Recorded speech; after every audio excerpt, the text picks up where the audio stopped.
We're talking with the one and only Dave Hyde. What's your take on the Mike McDaniel hire and some of the hires he's made? I hope you don't have to be the dictator coach. He is the opposite of Brian Flores, just as Flores was the opposite of Adam Gase. It's the game the Dolphins have played for the last 20 years, pretty much. Can he make it? We'll sit here and I'm done prejudging coaches, right? Yeah, it's possible. Right? I mean, how many times have we done this? Oh, look at the hires he's made. He's great. Yeah. He's great. It does seem like it's dissipating a little bit. And some of the restrictions and the parameters, the guidelines that people are operating under, or I don't know how it is in other states, but Florida was, let them bleed Ron DeSantis. I don't know if that's... He is to governing what Steve Smoger was to refereeing boxing matches. Old double S out of New Jersey there, Smoger. You guys would know him if you saw him, Smoger. And he was a fabled New Jersey referee mostly, but became internationally known. He would just let two guys, they could have their skulls crushed in, but with a sledgehammer in the third round, bleeding like a sieve. And he go, okay, guys, let's go. I'll let you know when we're going to stop it. Well, let's keep fighting. It was old Ronnie Deeman, the governor here in Florida. The time. Wake up with Defo, joined by Lubie. Welcome to the Defo Show.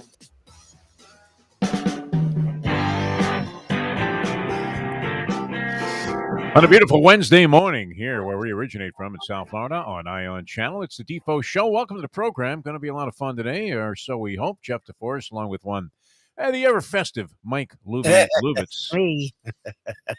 Always in a good mood. You know what? It's a little better since we've been waking up maybe an hour later. I don't know how your day goes, but we used to have to go on the air at 6 o'clock with Morning Drive Radio here in South Florida for many, many years. Lubie and I were together for 11 of those years, the last 11, before we got into this Ion Channel project here with Jack Namer and his fine staff there, the lovely Amy, Brad Schiller, and all the good people there at Ion Channel. And it's slowly evolving into something that's becoming a blast, like something that you wanted to do your whole life. But we used to have to get up ridiculously early hour, and I think that hour that because you had to drive to the station before COVID-19, and so I was getting up at like 4 a.m. every day, and I'm okay with it. I mean, I may look like I was out on an all-night bender every morning when you guys tune in on the video portion of the show now, but I can't help that, man. I'm an old man. I'm just hanging in there. I really am on borrowed time, or at least so I feel. And happy to have that borrowed time available to me because all of a sudden I have enriched goals and ambitions in this business, which you would figure by now, you're thinking about, how the hell do I get out of this? But couldn't be any more excited about the things that are happening here with the audio and video streaming and the direction that the media is going in. And we, of course, want to get swept up in that wave, as we were talking about yesterday, of all of those giant gambling dollars that are out there. But Lubie, I've noticed that there's a little less of an edge to your normal morning bitterness. Yeah. Since you're getting, I would assume, at least an extra hour of sleep. Yeah, is that true, Mike Lubitz? Do you feel a certain cleansing, like you were Aaron Rodgers going to some remote region of India for some, I don't even know what they call the cleanse, but I mean, he's cleansed. Yeah, he's ready to go right back and be a Green Bay Packer again, I believe, and settle all of those arguments very early on because he was a man of peace when he was speaking yesterday. But I don't know. Did you do a lot of charcoal grilling in your lifetime, Lubie? Because you're more of the era where the propane tanks and just push a button, start the thing. You didn't have to assemble some charcoal, and everybody had their whole different system of doing it. Yep. And you put the briquettes in there, and I always overdid it with that. And what I really overdid it with when I was grilling was lighter fluid. I wanted that thing to ignite and look like you had just had a nuclear accident. I mean, I wasn't afraid if the roof of the house caught fire, if it happened to be in a position where the grill was, maybe just a little bit underneath the roof there, the part that kind of tips over. And I bring this up for a reason because, no matter what was happening with the charcoal briquettes, if they started to get like that little white singe to them, I would just immediately blast that with even more lighter fluid, literally pouring gasoline on the fire. Now there was a negative effect of that because all of the food ended up tasting like gasoline. Yeah. If you overdid it with the lighter fluid. But I bring this up for a reason because it seems like, And explosive is the key word right now. Everybody that opens up a big mouth in sports, explosive. I mean, all over the place. You're looking at this Phil Mickelson thing that's going on, where I don't know, he said the Saudis, can I say, this is quoting Mickelson, are bad motherfuckers. That was his quote. Well, duh. Now, he said this. Now, this is great because, you always talk about, well, those comments were off the record. They should have never been publicized. But he supposedly made these off-the-record comments to a guy named Shupnik, a golf writer, who happens to be writing his biography. And so, obviously, they're speaking very freely, and I guess this Shupnik guy also is a contributor to some other journalistic enterprise, and he took the quotes that Phil had about the Saudi Golf League that we were talking about yesterday, which was going to try to rival the PGA, but it looks like it's kind of dead in the water, although when you have the Saudi Arabian money, you're never dead in the water. You never know. The Sheik, he just bought Corniche, the favorite for the Kentucky Derby. No, I mean, that's what happens, right? The Godolphin stables, and the Sheik has, no ammunition whatsoever for the 3-year-old scene. And then right before the Derby, the night before, they buy the favorite. Yeah. So, I mean, you're never out of it if you have this kind of money, although most of the PGA Tour players have not only turned their back on the Saudi Golf League and whatever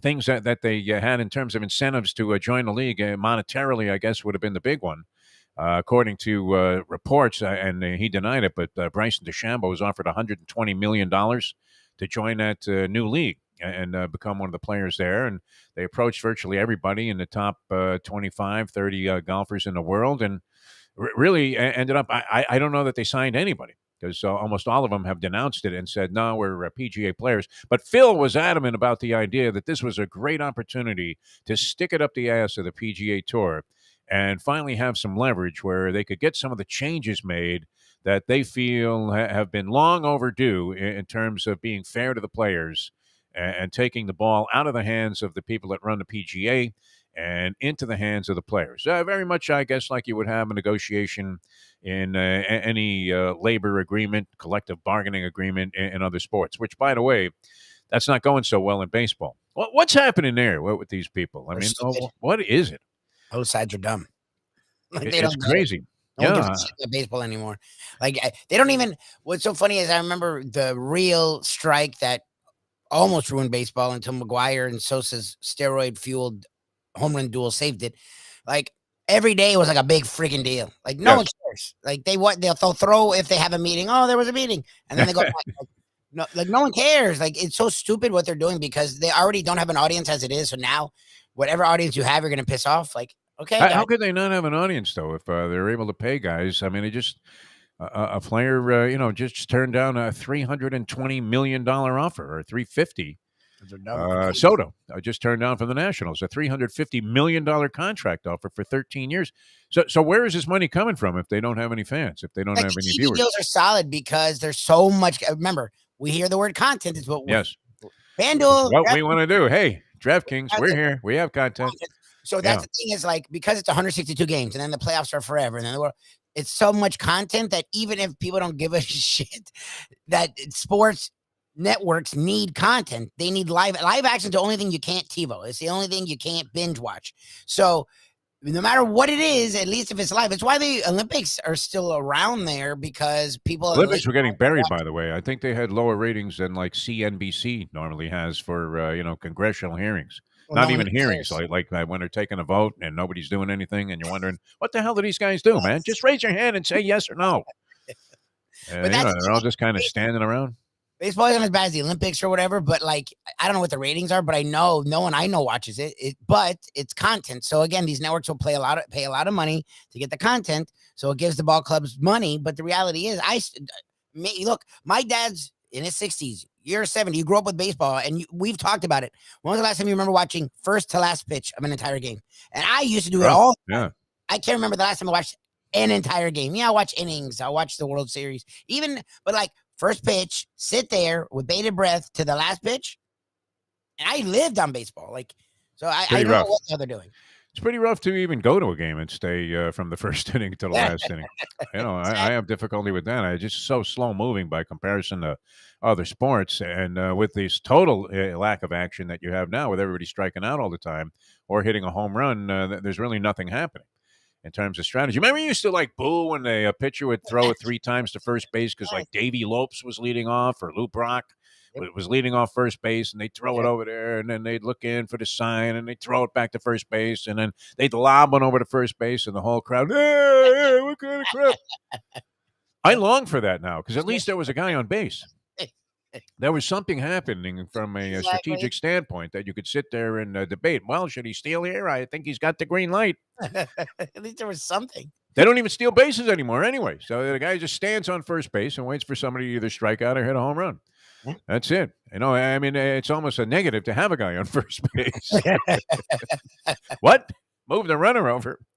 You have to be kidding me. But I'm with you. I mean, the game, I don't know that time has kind of evaporated interest in baseball completely because the money's coming from somewhere. I guess it's television and product and merchandising and advertising revenue. But who's going to advertise on a game that nobody's watching?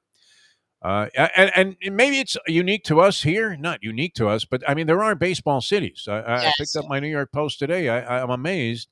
And, they'll have like still, even with the lockout going on, they have 8 pages on Major League Baseball today, which is good. I mean, I like reading these stories about kids that are coming up and their sons of, former athletes and their prospects and their guys are coming off Tommy John, even though they're only 20 years old. And all of these different aspects of the game and how they put teams together. But you're not going to find that here. And so maybe it's a little bit more unique to South Florida or cities where there's a little interest in baseball. There's really zero interest now. It's Plutarski numbers. And in baseball-driven cities like New York, probably Los Angeles, St. Louis, I guess would qualify, Chicago, of course, Boston. I mean, these are real hardcore baseball cities. I still think the interest is there, Mike Lubitz. I believe it is. But we just don't sense it because we have a team that hasn't done they haven't done shit. Ever. Except for 2 They years. won a couple of World Series flukes, and those are the only 2 years they've been in the postseason. No, well, they made the postseason a couple of years ago. Yeah. But, every time they'd made it to the postseason, the 2 times, I guess, they had won the World Series. And, that was remarkable. What a nice run. That was only 5 years into it. There was a great feeling and underlying optimism at that time that, wow, this is really going to be good. And there were long debates. I mean, doing sports talk here for 45 years in this area, long debates about whether or not baseball was a viable entity in South Florida. And the only way it is, I mean, in this town, the city of false hope and, the town of great indifference is if you're winning. And even if you're winning, I don't know that it makes that much difference. Because we're still looking at the Florida Panthers, as we were talking about yesterday, team that's atop the conference for most of the year. Yeah. Had a 9-game home winning streak snapped last night. You were getting plus 170 on the Nashville Predators last night. How about that, Lubie? You would have had to have some serious stones to bet the Predators against a 9-game Panther winning streak when the team had returned from the inaction after the All-Star break and gone on the road and knocked off Carolina, one of the top teams in the conference, and then the Minnesota Wild, an unsung, a very competitive team because nobody really follows what goes on in Minnesota since they had Cesar Maniago in goal many, many years ago. You remember that guy? He was a stiff. He was like a backup with the Rangers, and then he went to Minnesota in expansion and ended up being okay. Cesar Maniago. Did Moose Vasco ever play there? No, I don't think so. He retired before the expansion. Anyway, the baseball lockout is kind of a weird story, but I brought up the thing about fanning the flames of controversy. Mickelson, he stepped in a big pile of shit as he made these comments about the Saudis, which I don't know. Was he wrong? Why is that bad? Talking about human rights, but he did it in a way where his real purpose was to condemn the PGA and get under their skin, which he accomplished. And then what is it, KPMG, the marketing or whatever, the money investment firm? They just threw in the towel on Phil Mickelson after that. Oh, wow, really? Yeah. So sponsors are starting to pull away from him. The other golfers have turned on him. And now Phil says, after putting all this gasoline on the fire, he says he's going to step away from golf for a little while. Oh, now he's getting up there anyway. But wasn't he playing both tours? He was playing the Champions Tour. I was almost going to say the Senior Tour, but I mean, we know that these guys don't want to necessarily be labeled as has-beens, but because I mean, the greatest line about that was uttered by a guy that didn't really have that much to say that was of interest, Raymond Floyd, who he said, you know what's great about the senior tour, which they were calling it at the time. He said, at 50 years old, and when I was 49, I was a washed-up has-been, a shell of my former self, and now at 50, I'm Rookie of the Year. Because the 50-year-old guys, whoever was just turning 50 would come in there and like dominate, except for the fact that Bernhard Langer has found the fountain of youth. Has he not? You know, the golfer Bernhard Langer? Yeah. I didn't know he has to be 100 years old. He looks great, and he just goes out there and gets some more than his share of wins, even as guys like Phil Mickelson and other guys that just turned 50 get out there on a tour. So anyway, Phil, gasoline on the fire. I mean, he could not have said enough things that would inflame a situation, and now it's costing him his sponsors. And you had any number of other people, including your man, Donnie Trump. How about that quote yesterday? That was brilliant, wasn't it? That Putin is a genius. I love it. And very Ozzie Guillen-esque, wasn't it? Oh, but he said it about every despot, not alive and dead. Like he hasn't. Whatever. Look, we don't get political, especially in that regard. And I don't need to fight. It's okay. You know what? I just found that so amazing that what's going on. Like the Trumpsters are literally trumpeting the idea. And he's right. This Putin, what a genius. Weren't the Republicans the one that led the Red Scare? Like, weren't they the ones that led the fight against communism? Like, no, that was their big thing, the McCarthy hearings and all that. About it, but they were quiet. Like, the Republicans were the one with McCarthy that were loud. Screw Russia. That was years ago, though. Yeah. But I'm saying Putin's just as bad as those other guys. Like, maybe worse. Putin came in the time when Russia was trying to be a democracy. Like, Putin literally in the middle of a democracy got elected the first time legitimately. And then just stayed. No,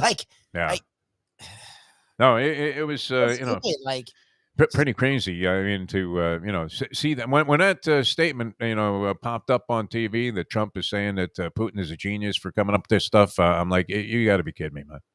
I mean, Fox News has to be all over that. Why not just shut up, Donnie? All right, just go away. Go away, please. No one cared. We said this. I don't know that it's a valid comparison, but when O.J. Simpson got off on the murder trial, just go away, Juice. Yeah, Don't start pirating cable TV and getting in road rage incidents that lead to trials. And then defend yourself with your little yellow pad there, like all of a sudden you're Johnny Cochran. you caught a free pass like on one of the most heinous crimes that you've ever seen in terms of just physical assault. I mean, literally like severing heads. This guy's doing. Evidence. You don't get evidence like that. There was blood trails. There was witnesses. There's a blood stain from Nicole Brown on his bed sheets. I mean, come on. She hadn't seen him in years. You didn't even know Ron Goldman. He had Ron Goldman's blood on his thigh. Like, okay, Juice, like you got away with it. Just go. How did Marcia Clark and Chris Darden end up making zillions off that? I mean, the worst blown layup in the history of jurisprudence. Honestly. And, I mean, I don't know that they weren't up against it, right? Because it seemed like the jury was comprised of the equivalent of 12 French judges at the Utah Olympic Games. When the Winter Olympics and they had all of this scandal. But anyway, So I mean, he popped up in a big mouth and started a swirl of firestorms all over the place, and it never stopped all day long. One person after another is just making any number of explosive and inflammatory statements, and then Brian Flores grabs a can of kerosene and says, "Let's party." He's on HBO Real Sports last night. I'm assuming, I don't think that was a live interview, but it was, airing for the first time. Yeah. As, they had their program debuts, I guess, on a Tuesday night. I'm not sure if that was. When was the last time you heard about Real Sports? Like, I didn't know Real Sports was. I still watch it. I like that kind of stuff. I really do. Great. I didn't know it was still on. I like that. That show's great. I mean, it's not always brilliant, but it's good. They travel around the world. They get into other stuff, and sometimes really bring a good personality piece there, much like 60 Minutes is capable of doing. And I like feature stories anyway, and I especially like video features that are well put together. But Flores is on there. I mean, just as a straight up interview with Bryant Gumbel, and Gumbel's making the faces. I mean, he literally must have gargled with cod liver oil to be able to make those faces. The Gumbel face. Although you would have to think that Gumbel, being a black announcer, would be largely sympathetic to Flores' position. Although I think he tried to do a good job of, sort of bringing out both sides or whatever was left of the other side after Flores, was sitting there just shooting harpoons into the NFL and especially the Miami Dolphins. And the inflammatory thing that came out, the explosive thing that came out again, Stephen Ross. Now, I may have a misunderstanding about this, Lubie, and I don't know what you know about this situation. It seems odd that to get paid as a dismissed, I mean, you get fired as a coach. Why would you have to sign a non-disclosure agreement to get the remaining money that was left on your contract? Because that in and of itself would seem to be comunista. It's weird. Would it not?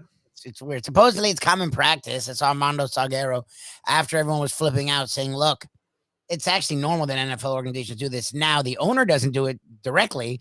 So if that's true, that is really weird. But supposedly NFL franchises, as one last stitch before you go and throw them under the bus, because I guess every NFL franchise is grimy as hell, does this. The entire thing. Look, I love that he's still talking. He got an NFL job. Everyone is to go away. And my hope was he wouldn't, and he's not. So I think good for him. And he keeps turning down money and doing the thing that people didn't think he was doing. And everyone's, well, he's just in it for this and that. Okay. I mean, I wasn't the biggest Flores fan as a Dolphins coach. I was fine that he got fired, to be honest. But I love this Flores. I love that he's going after it. And so far, he doesn't seem to give a shit. I could never figure out, and I guess nobody could figure out what his approach to offense was. Yeah, that was my problem. During the time that he was there. Chan Gailey is not the kind of person that would probably come back and say a lot of negative things about Brian Flores. I don't know if he had a non-disclosure agreement also, or if every coach does, but Chan Gailey, having talked with him maybe briefly a couple of times in a one-on-one situation, struck me as being just a really sincerely decent, nice man. Right? Well, we could never really knock this guy because he was got one of those homespun, down-home NFL guys that you thought had a certain charm to him, even if you thought his offense sucked. Which it was a different era. I don't know. He was out of his era. It was a weird era. But you know what? He was effective as a coach, apparently, because statistically, if you're a sabermetrics guy, which you tend to be, you like this numerology, Lubie. You don't like to formulate your own opinion about people. You want justification and quantification and qualification by number. Yes. You would have been great back in the day when they had that draw by numbers thing, because you love this kind of numerology. But statistically, which was a shock to me, because I watched those dreadful Chan Gailey-led offenses of the Miami Dolphins with Tua and his struggles, and of course Fitzpatrick was coming in and relieving him at halftime because they just couldn't get it going, and they didn't really have any kind of arsenal of threatening offensive weapons. And at the same time, they had an offensive line that suspect at best is the way that they usually deem it. Going into training camp, you would say that if you had to fill in a blank, going into training camp this year, the Miami Dolphins offensive line is suspect at best. Is that not fill in a blank? We'll ask Tony Segredo about that. Suspect at best. Okay, so he didn't have a lot to work with, Chan Gailey, so maybe it's unfair to say, hey, geez, that guy's offense was as unimaginative as anything that we've ever seen. But statistically, it actually wasn't bad. That's the astounding thing about justifying everything by means of stats. Well, we're the 17th ranked offense. We're right there in the middle. And you're thinking, I watched it. Looked dreadful. I mean, looked absolutely pathetic to me. Unimaginative and unfulfilling and ultimately a losing offense. Yes. So anyway, he didn't get along with anybody on the offensive side of the ball, Brian Flores, and I never understood what his approach really was. It was hard to figure out. It's even hard to figure out exactly what he's doing now. It is. I don't know. But my understanding was from, the various reports I read and then watching this interview that the non-disclosure agreement is a common practice in the National Football League, which makes it, it's understandable now. Things start to come more clearly into focus because you never hear a team disparage a guy who's a departing coach. Nope. And say, well, this guy was half a criminal. He's an asshole. He didn't get along with anybody. He insulted the owner's wife. What are we supposed to do? Can't keep this guy around. And not all of those things were said, but there was just an absolute, they just kept pumping out negative press about Brian Flores, right? Proliferating all kinds. That was a word I was searching for. Good job. All of a sudden, I'm playing the trumpet here on the show. Proliferating, the idea that Brian Flores was a jerk, and that's why he had to go. Yes. Did you not get that impression? Now, you never see that, right? Coco Cameron, a complete clown. Boom, out of there. 1 in 15. Well, you know what? Cam did an admirable job here. We just decided to go in another direction. That's usually the rhetoric you get coming from a franchise when a coach is dismissed. Now, is that in conjunction and because of the fact, coincidental, that the coach was obligated not to say anything negative about the team? Well, it was a fine organization. Yeah, probably. See, I kind of wimped out, but I believe that's the way to do it. When we left 940 WINZ, an iHeart monster here in the 11th market in the world, where I thought we had done an incredibly good job, and we're still rolling 11 years into our tenure there, like 11 and a hook. Yep. And, I had a chance to make whatever comment I wanted about the departure there. And, what are you going to say, right? Bunch of assholes. Yeah, How could they make a move this fucking dumb? No, that's not going to do you. It's not going to serve any purpose, even if you believe that. So, the other side of it is you had a shot there for a long period of time. So the easy and more gracious thing to do, I think, in that circumstance, is not bury anyone, because guess what? You're on your own anyway from that point on. Yep. It doesn't matter. Those people that fired you from your job, they're still there. Yes. They're and they may love it, they may hate it, they may loathe themselves, they may be full of themselves because they said, hey, we got rid of that Defo and Lubie, those two clowns. But harboring bitterness about it, and or even looking back, right? What was that? Look Back in Anger, one of my favorite titles. Even looking back, that there's just no point. You're here now. You have an opportunity to do something else. You have to make the most of it. That's kind of the way life is it not? So very uncommon to hear like disparaging remarks like that, especially in the entertainment field or the sports world, where a coach gets fired and the team comes out. Yes.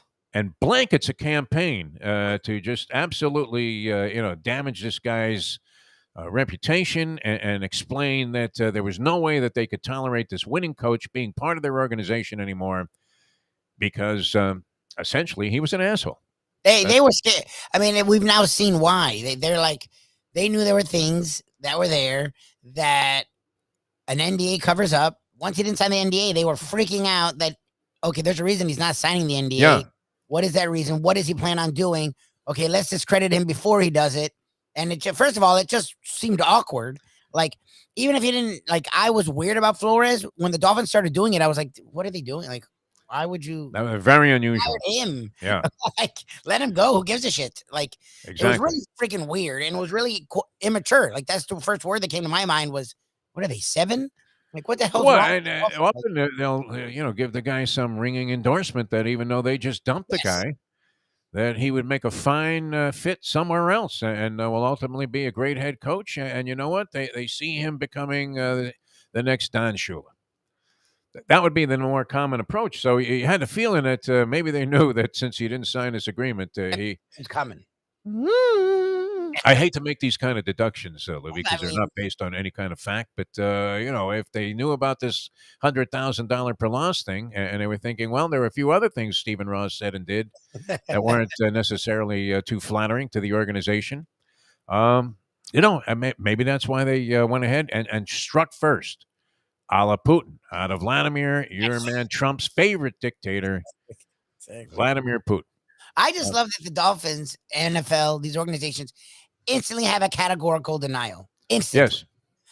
Well, and they're denying this too. They're saying that there's no way that there was any kind of issue whatsoever, that Stephen Ross never presented Brian Flores with the idea that you know what, Brian, you better keep quiet about that $100,000, and I'll tell you what, I'll give you another $100,000 just to shut your mouth. I'm hope he has legit proof, because to me, the way that they deny these things, it's like, guys, you really think a guy would risk his entire career, which he has. He's a line. Remember, from a head coach, a winning head coach, Yeah. to a linebacker coach. That's a demotion. He's not even a linebacker coach. He's like the assistant consultant to the linebacker coach's secretary or something. So he's willing to torch his career with nothing. Like, I mean, then he's got to be the biggest freaking idiot ever. So I'm hoping he has some legit evidence, because they come out hard. This is ridiculous. Who would ever do a thing like this? Oh, no. Ross is shaking, man. Like, where did he get it from? Like, come on. Like, Ross is the guy in a fighter that goes away from the press conference after saying, you know what? I'm going to kill you and eat your children. And then is like cowering in fear and curls up in the fetal position and won't go to the gym that day because he's scared to death that he's going to get his, noggin, just absolutely pummeled in the upcoming bout. I'll say this: Flores comes off as if very casually and relaxed about these allegations and assertions he's making. Yep. I mean, either he's a really good liar, or he feels like he has the goods. The two lawyers are always the ones, though. Did you notice that, Lubie? Anytime you've seen Flores has been on with his two attorneys. One guy's kind of the mouthpiece, and the other guy, I don't know. What does he do? He just carries the briefs or something. But he's the guy that always chimes in, like talking over the top of the other guys. That says, "It's not about the money, you see." You see. It's like, who asked you? He's a thick New York accent, which people around the country do not respect that accent at all. No. And Flores is never the one that brings it up first. It's always that second attorney, whoever that is, right? Like the guy that was, Barry Scheck's assistant or something. And all of a sudden, out of nowhere, he pops up and starts saying, "It's not about the money, you see? Not about the money, Brian." Gumbel bought everything, I think, pretty much in that interview. It's kind of interesting. HBO Real Sports, if you want to check that out. That was the latest thing with Brian Flores, but he's all over the place. An I Am Athlete, the one it used to be Channing Crowder and Chad Ochocinco Johnson. Now it's Chad Johnson. I guess Omar Kelly is on there. Out of nowhere, Brandon Marshall. Dude, this podcast has become a big deal. And he was there, and they got into a lot of stuff with him there, and that's where the NDA sort of surfaced, and then he went all in with Gumbel and Real Sports. Yeah. It was interesting. But everybody's pouring gasoline on the fire, right? Phil? Your boy Donald? I mean, and he's talking from, some outer limits, out of bounds region now, right? I guess that would encourage me to vote for a guy. I'm sorry. You know what? I know it probably, dig up a lot of, anti-Trump, hatred here.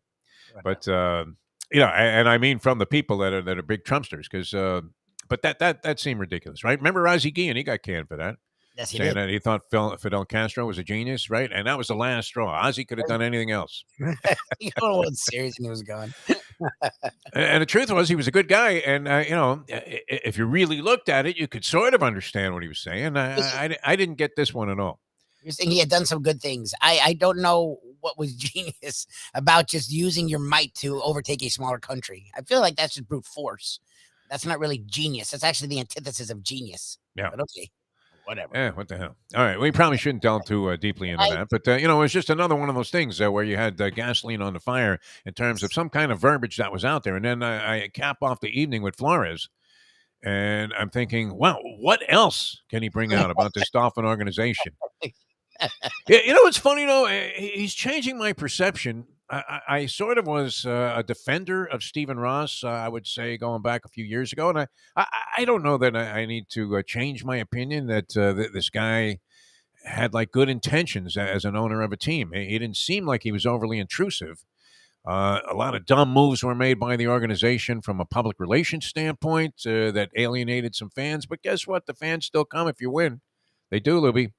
It doesn't matter. We've said that many, many times that your team could sign a guy that's been guilty of. Look, if the Dolphins signed Deshaun Watson, all right, this is probably, and it's not unfeasible that they could do that, right? I mean, it's perfectly still believable that they may sometime. Who knew in the organization? Was it Flores who wanted Deshaun Watson? Yep. Is that what promoted that idea to the point where it almost seemed believable? Yeah. And various people were saying, "Oh yeah, it's a real possibility."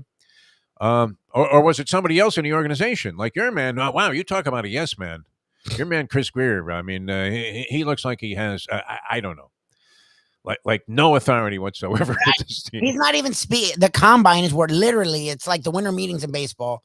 It's where the owners and the GMs and the execs all go and they all talk, coaches. He's not talking at all. Has he talked at all? Have we heard him at all? He doesn't say anything, no. Now he just stands by Stephen Ross. He's got the little dolphin hat on and a suit, which kind of is, it's kind of a strange look, like the suit with a baseball cap. I never really got that. And Ross is aging rapidly. Yes. And maybe that's why. I mean, the wife is leaving him. Think about this man. I mean, has all the money in the world, and he can't buy a single hour of peace. We're better off than Stephen Ross with his billions and his football teams and his Hudson Yards and all of his real estate holdings. You and I, Lubie, starving artists, are far better off than this man is right now because he can't even buy one split second of peace. Yeah. You're actually right. That's true. Every day there's something new. Every day. And all this, I mean, think about this. This is, without us seeing any of the theatrics that must be going on in his household there with the wife. Is she still with him? I don't know. I didn't know they were getting divorced. I mean, it's fitting, but. Yeah, she's throwing in the towel, man. She's had it with this guy.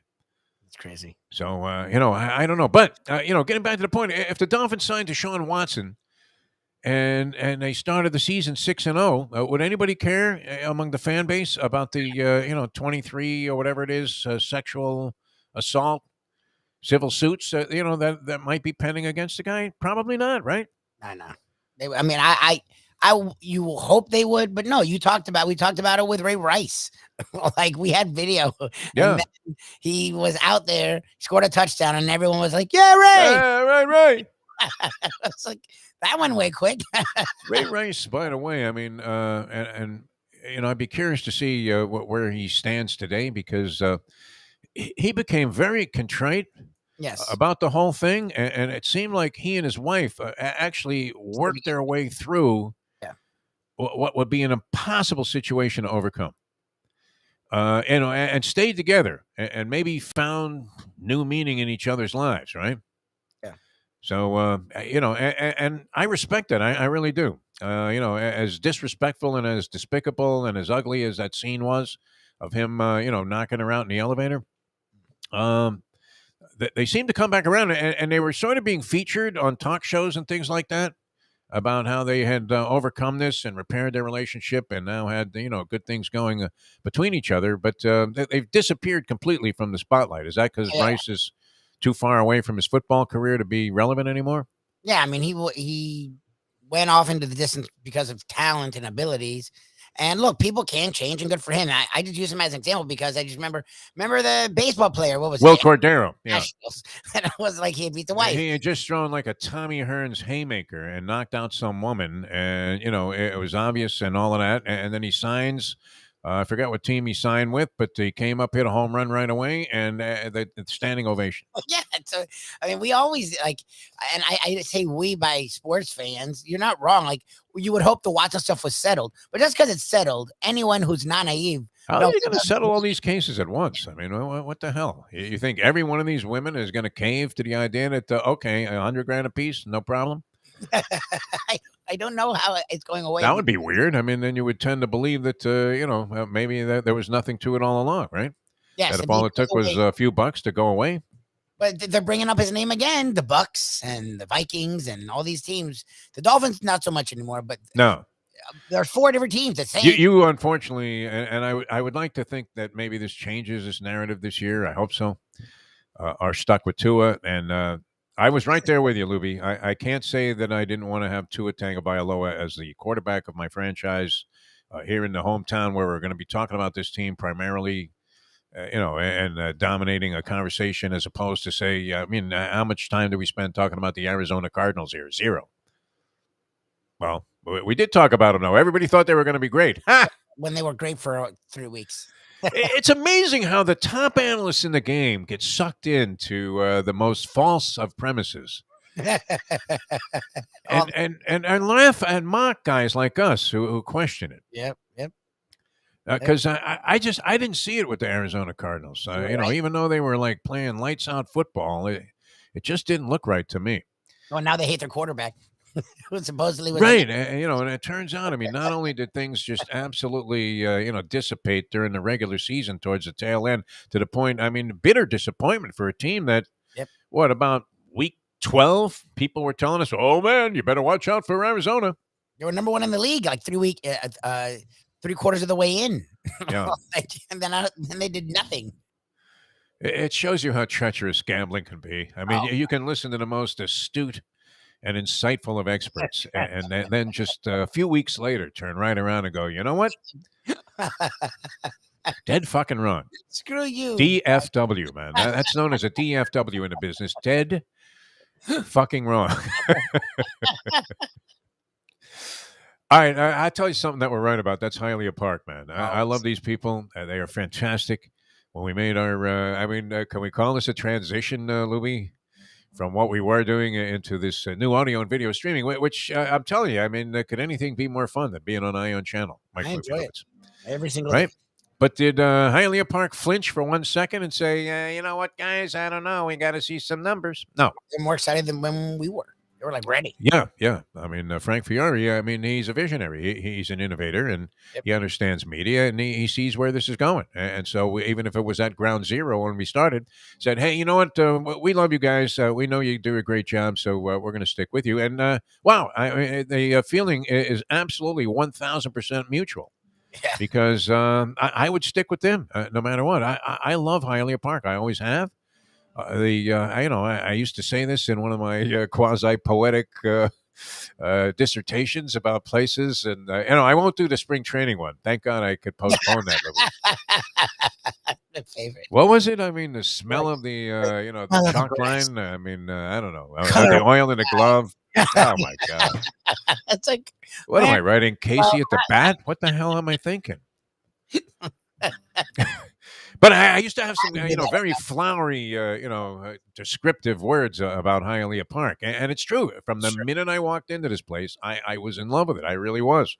I always wanted to go there, being a racetrack guy my whole life. And you heard about Hialeah Park, and you saw it featured in different, television shows or, in movies, whatever, as in The Godfather. But I always wanted to go there. And when I first landed on the grounds, it happened to be a beautiful day, which it often was, because they were open there in the so-called midwinter dates there, January and February, and it was just phenomenal. And it still is. That's the beauty of it, right? Dennis Testa, man, this guy, how he isn't consulting every league on what to do with their fields and or designing any kind of garden, no matter how elaborate. I mean, the fact that he has those grounds looking like they have for as long as I've been going there and well into the past before that, is incredible. So when you walk in there, you get that good vibe right away, and that's a good thing, because you don't want to be negative when you walk into a casino setting, Libby. You don't want to be thinking, geez, I really, what a dump this place is. Good energy. So, dazzling. I mean, just great energy in there, as you said. Perfect description, Mike Lubitz, about Hialeah Park's casino play. Get a player's card when you come in there. It gives you all kinds of entitlements. It's just absolutely great. Food and drink options, many things, free play.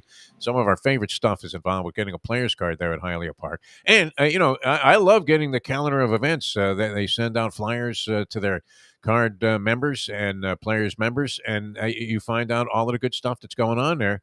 And they always have like added incentives for you to just come on in and enjoy yourself at beautiful Hialeah Park. Check the calendar of events too at hialeahpark.com. Always good stuff coming up. Great food and drink, not at ballpark prices. Champion simulcasting room, 3-year-old season really coming into focus here. So like every Saturday is going to be brilliant. And of course, anytime is a good time to punch away, because almost anything they can find that runs, they give you the opportunity to bet on at Hialeah Park. They really are there for the player. The poker room is great as well. Hialeah Park. Make your plans, clear your social calendar, and plan a visit to beautiful Hialeah Park in, if not the immediate, the very near future. All right, Tony Segredo is going to join us. That's brought to you by Texas Roadhouse Restaurants and Catholic Health Services here on Ion Channel. It's the Defo Show. Interesting. Gasoline on the fire on all fronts. That's a thing. Yep. Across the world. Golf. I mean, we might be sitting on the cusp of World War III. And then, of course, Brian Flores finishes off the evening by saying, you know what, Stephen Ross? You're a discriminating asshole who trying to pay a coach to lose. And meanwhile, I mean, what do you think is tearing this man apart more? Poor Stephen Ross, billions of dollars, right? Do you have any empathy for the billionaire who can't enjoy his second's piece? No. I mean, he may as well be Howard Hughes, just a tortured genius. Sure. Whatever you say. What do you mean it crashed? Oh, man. I mean, the collapse of Hudson Yards as a real estate entity, would not bury this man more than the Deforrest and Brian Flores, man. And every time Flores appears somewhere, don't you think Ross is just cringing, man? I mean, it's like, not now, again? Gumbel, you brought that guy on? Like, every time, God. You couldn't find David Sampson sign the and fucking skewer paper. that guy, that little wimp? He couldn't sign the fucking paper. Damn it. Man, but I mean, it makes perfect sense, doesn't it? That they tried to get this guy, to sign off on not saying anything disparaging, and then they went right to work with just a massive press machine and campaign to smear any. I mean, just absolutely. You talk about besmirch doesn't really begin to tell the story about how they tried to bury this guy, Brian Flores. And now he's striking back. And then, I still love it, though, because it's almost like, remember how great it was having Jimmy Hart, the Mouth of the South, on, the wrestling manager? He was classic. But, Hart would pop up in the same fashion, when McMahon was doing an interview with a wrestler of his, as the second lawyer does when he keeps saying, it's not about the money. It's not about the money. No one even brought up the money. But Jimmy Hart would pop in there and go, he's afraid of him. He's afraid of him. I'm telling you, he's afraid of him. Like the panicked sidekick guy that has to throw in something. Jimmy Hart, 100%. All right. We've destroyed enough of your time here this morning. Tony Segreto is going to join us. We'll go old school. We'll see what Tony thinks about all of this. Yeah. Kind of interesting stuff going on all around the sporting world. Just when you thought you were out, they pull you back in. Tony's going to join us. Catholic Health Services, Texas Roadhouse Restaurants involved there. I'm Jeff Deforrest. He's Mike Lubitz. And we're on Ion Channel and happy to be here. The Defo Show. You can Google the Defo Show. Catch all of the previous episodes, which... and by the way, programming note. Because due to our own, I don't know, you say it was some kind of system crash or whatever that... caused us not to have the video and the interview that we had with Megan Imbert, who we were talking about on a show yesterday. And this was the beginning of all of these explosive statements that are, kind of compiling into a pyramid here in the sporting world. But right here on our show, or so we thought, she was talking about, pointed a finger right in the face of Dan Snyder, the owner of the Washington Commanders now. Yes. And said he personally ordered the video crew, the in-house video crew, to go into the women's locker room there for the cheerleaders, shoot nude photos or videos of these girls, and then had them set to like his favorite song. His favorite music and montage. On an annual basis. Every year. I don't know. I hadn't heard that anywhere else. Had you? No. I heard things like that, but they never tie Snyder. Snyder's always... this woman claims to know that this is fact, okay? So we wanted to bring that to you because, as we said, we're kind of in the comedy business here a little bit. No, it's like a sit-down comedy show. Well, we make having a good time. People are too serious. Yeah. Breaking news. Good for you. No, but people are too serious about the way that they, analyze sports. The technical stuff absolutely is over the top. If I wanted to watch that Tom Umansky tape of the kid throwing the ball, in like 6 different motions, I'd go buy it, right? It's probably still for sale on ESPN somewhere, right? I bet if you went and called Chris Berman, he probably has a couple of hundred copies in a box somewhere. Yeah, I got the Umansky tape. No problem here. Yeah, learn how to throw the ball into that little sewer pipe. What was that doing behind home plate in that video? Do you remember that thing? The whole thing, I never understood how you'd have Fred McGriff pop up and then Mansky, and it was like, how does that help any part of baseball, the hitting and the pitching? Yeah. Like, how does that help? It had a bogus feel to it, too, when you can't use the logo of the team. Just the blue hat. It just sounds like a nondescript hat. Like Pete Rose was wearing that when he was selling, what? Skechers? Is that the name of the shoe? Skechers? He was selling some kind of cheap sneaker that you could only buy if they were like tied together in a bin. All right, there we go.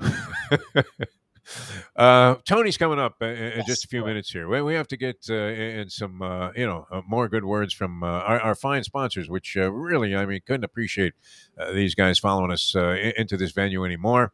And now that it's growing, we'll be tapping into other resources, we hope, very soon. All right, coming back with more in a moment here on the Defo Show. Jeff Deforrest, Mike Lubitz with you. We'll see what more gasoline we can throw on the fire, but you want to catch us. Megan Imbert's going to join us tomorrow live here on the show. We tried to tape an interview with her, and it didn't work out.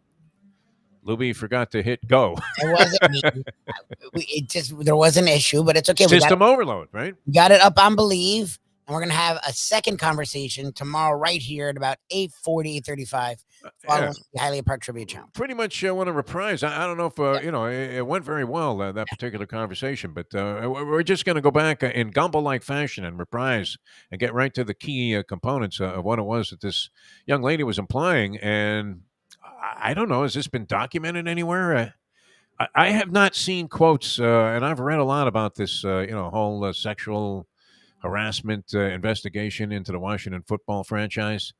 I had not seen that asserted anywhere, that Dan Snyder, and there's evidence that Dan Snyder himself ordered these voyeuristic, videos to be made on an annual basis. He's always an arm's length away. Like, he always keeps himself very far away from any of this. Yeah. This guy was like Gotti, right? The Teflon Don. Unbelievable. Yep. All right, we're coming back with more in a moment here. Many more things to explore here on the program. We're going to try and get Jim Larinaga on the show before the NCAA tournament. I have booked my trip. Haven't booked the flights yet, but I think that's happening today for the March Madness. I'm going to do it. It's I don't even know. It might be one of these things that I look at and regret, Lubie, although I never regret any time in Las Vegas. You'll have a good time. And I think part of my psyche now is that I just need to know that there's a Vegas trip on the horizon. Yeah, that's what it feels like. You need to always have at least a month out of Vegas trip. Yes. Because I'm challenging all of the, concepts that I normally would embrace about, don't go back to the scene of the crime when you got away with murder, OJ. Doing it. Yeah, don't go back to pick up your stocking cap. And leave a trail of footprints back and forth. Because, the winning trip last time naturally has you fueled with confidence that, you can do it again. And then the other, factor that has to be worked into the equation is you're now gambling for two with the Mustang in tow. And that often is an ugly proposition. Not the dream, man. Not the dream. Now, and my other thing, for you degenerates out there will understand this, all right? And I'm going to be staying at Caesar's Palace, but and I believe Caesar's Palace in their sports book, which is kind of sort of ancient, not by design necessarily, compared to some of the other ones there. And there's some new phenomenal sports books. This Circa place is supposed to be dynamite. I guess I'll have to catch a few games there. It's in the downtown area, but it's supposed to be like the most elaborate place that you could possibly ever watch a sporting event, and it's going to be filled with crazed people. Now, do you see this as a younger crowd that is pounding college basketball, or is it, the geezers at Caesars like me that just, are degenerate gamblers and will bet on anything? Who's betting a lot of college basketball, Louie, in your opinion? I feel younger. I feel, especially if you do first weekend where it's freaking insane. You talk about screen. I feel like that's like you're getting a younger group of the new age degenerate. That's what I'm picturing, like a lot of young guys. Although that's what's happening in gambling and gaming in general, is that you're seeing a huge influx of young people that get involved in this, right? They all made billions on cryptocurrency, and now they're just sending it in with both fists because they're filthy rich. Good for them. Which, you know what? If you do it that way, you probably won't be for long. But it'll be interesting. I've never been there. I love sporting atmospheres, and Vegas is great for the Super Bowl and events like that. Everybody says it's a blast for the first weekend of the basketball tournament. So I'm going to start immersing myself in more college basketball and seeing if I can't get some kind of a feel. I'm going to try and get Rick Pitino on the show, too. Before is Iona ticketed for the NCAA? I for some reason, want to say yes. Probably for their conference, I would think so. Remember, there's automatic bids. Right, right. So if they win their conference tournament, which I haven't tracked their progress lately, they were doing very well under Rick Pitino this year with guys that he brought in from all kinds. I mean, literally. I mean, they introduced two of his players as being from parts unknown. Remind me to run that by him when you have him on the show. All right, we'll see if we can get him on before the NCAA tournament. So we'll have a lot of steam on that for you people out there that are basketball fans. It's not really prevalent in the area that we are broadcasting from, but around the country, I'm really looking forward to this. It would have been like getting that chance to go to the NFC Conference Championship game at Lambeau Field, Libby. So is that because I see my maker coming that maybe? I don't know. I'm starting to scratch off bucket list stuff? Yeah, you're being weird. Yeah, getting very strange here. I mean, I'm going to have but I have to have a conversation with Rod Serling or something pretty soon here and figure out how close to the Twilight Zone am I. All right, back with more in a moment here on the Defo Show Ion Channel. And coming back with more. Now that. The time. It's 7:55. Poker is your game. You're covered in style. And you can play all your favorite Vegas-style games, including blackjack, craps, and roulette in Hialeah Park's sizzling hot casino. Get a player's card when you walk through the door for all kinds of generous amenities, including our favorite, free play, when you come out to the ultimate casino and entertainment destination, Hialeah Park. These days, we're all looking for comfort anywhere we can find it. Thank goodness for Landlubbers Raw Bar and Grill in the Plantation location, because they are making sure you are as comfortable as possible. You're going to have the best wings in the world. You're going to have a great burger. You're going to have their amazing soups. Again, Landlubbers Raw Bar and Grill. It's nice and easy. Just go to landlubbersbarandgrill.com for both your pickup and free delivery. Thank goodness for Landlubbers for making you always feel right at home. Catholic Health Services is committed to care that changes as your needs do. Our full continuum of services is designed to be there throughout your care journey. If you need assistance with daily living, post-acute care following a serious health event, or additional medical care at home, we also offer skilled nursing and palliative and hospice care. Your care needs may change, but our commitment never does. Catholic Health Services, South Florida's #1 choice for post-acute and end-of-life care. Visit CatholicHealthServices.org. Neil deGrasse Tyson, when you look at the exploration and what's going on today, I mean, what was your reaction to what was there on Mars? Were you expecting to see like an Arby's franchise up there, or did you have a pretty clear picture of what they were going to find? No, but at least a Starbucks. Come on now. The only way to get your morning started is with Defo, joined by Lubie, right here on the Defo Show. Welcome back to the show. Jeff Deforrest, Mike Lubitz with you on Ion Channel, Jack Namer's fine organization, growing like a weed, unbelievable. Like, you can also catch us later on 5 Reasons Sports Network. Scoop Skolnick, entrepreneurial type, right? Gets canned from a job. Bingo. Next thing you know, hey, I'm starting my own business. Honestly. And he made it work, man. Scoop is that type of guy, though. Very numbers-oriented and driven. And I guess the Heat, probably Miami Heat, enjoy the largest popularity of any of the teams in town, and they're very Heat-centric there, right? Yeah. So, I mean, even with all this conversation, I still think the Dolphins, or any NFL team would be the dominant team, no? Is that true in all cities? They win. It's more of a tight race in other cities where they actually appreciate all sports. In Boston, I think, again, it's still a Red Sox town. Like, they'd rather have the Red Sox be great. Celtics? The Patriots probably are third. The funny thing is they were so good that they stepped up to the Celtics and Red Sox level because they became the dynasty in the NFL. Yeah. But that's the only way. Like, other than that, no one in that area, the Patriots were a far cry from the Celtics and then the Red Sox, which were like #1. But most towns nowadays, maybe not LA because you have the Dodgers who are so firmly entrenched. Yeah. The Chargers are new. Most towns in this day and age, football comes first. Like, that's just NFL, even with 2 teams there, there's, now, of course, there'll be more interest in the Los Angeles Rams, but, the college teams actually used to dominate even more than the pros. Yeah, USC, because, again, the history. But they haven't been good for a long time, although, with this new coaching regime there, Lincoln Riley, right, taking over. And he's brought everybody that was ever at Oklahoma with him. He really has, right? I mean, I think the chancellor even changed schools and is now at the USC. The guy, I guess, obviously Lincoln Riley had pretty good control of. We need a few budget adjustments here. Right? Yes, my guys are going to be on the road all summer long recruiting. Exactly. Okay, yeah. But anyway, yeah, USC used to really dominate there, even over the Rams. The Dodgers are a dominant team there, and then the Lakers, of course. Well, when Pat Riley came along, with the Armani suits and the slick back hair, and of course, didn't hurt to have Magic, Kareem, and Worthy. Yeah. Like Michael Cooper was the sixth man on that team. Yeah, that was a guy that was you wanted him on you. I mean, literally. I mean, the guy was like Velcro in terms of defending. He was unbelievable. And then came up with that weird 3-point shot. Remember, from the top of the key? Yes. Michael Cooper, because he wasn't a guy that we're going to look at and say, "Holy Ray Allen, man, look at this guy's form."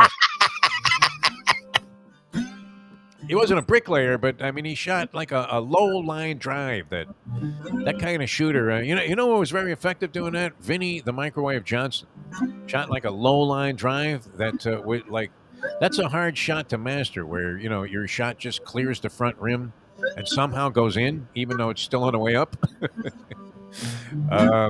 Yeah, I mean, Cooper had a weird shot, no doubt about it. And what talent they had on that team. It was ridiculous. Worthy on the fast break. Can you imagine? He was like the third, fourth guy.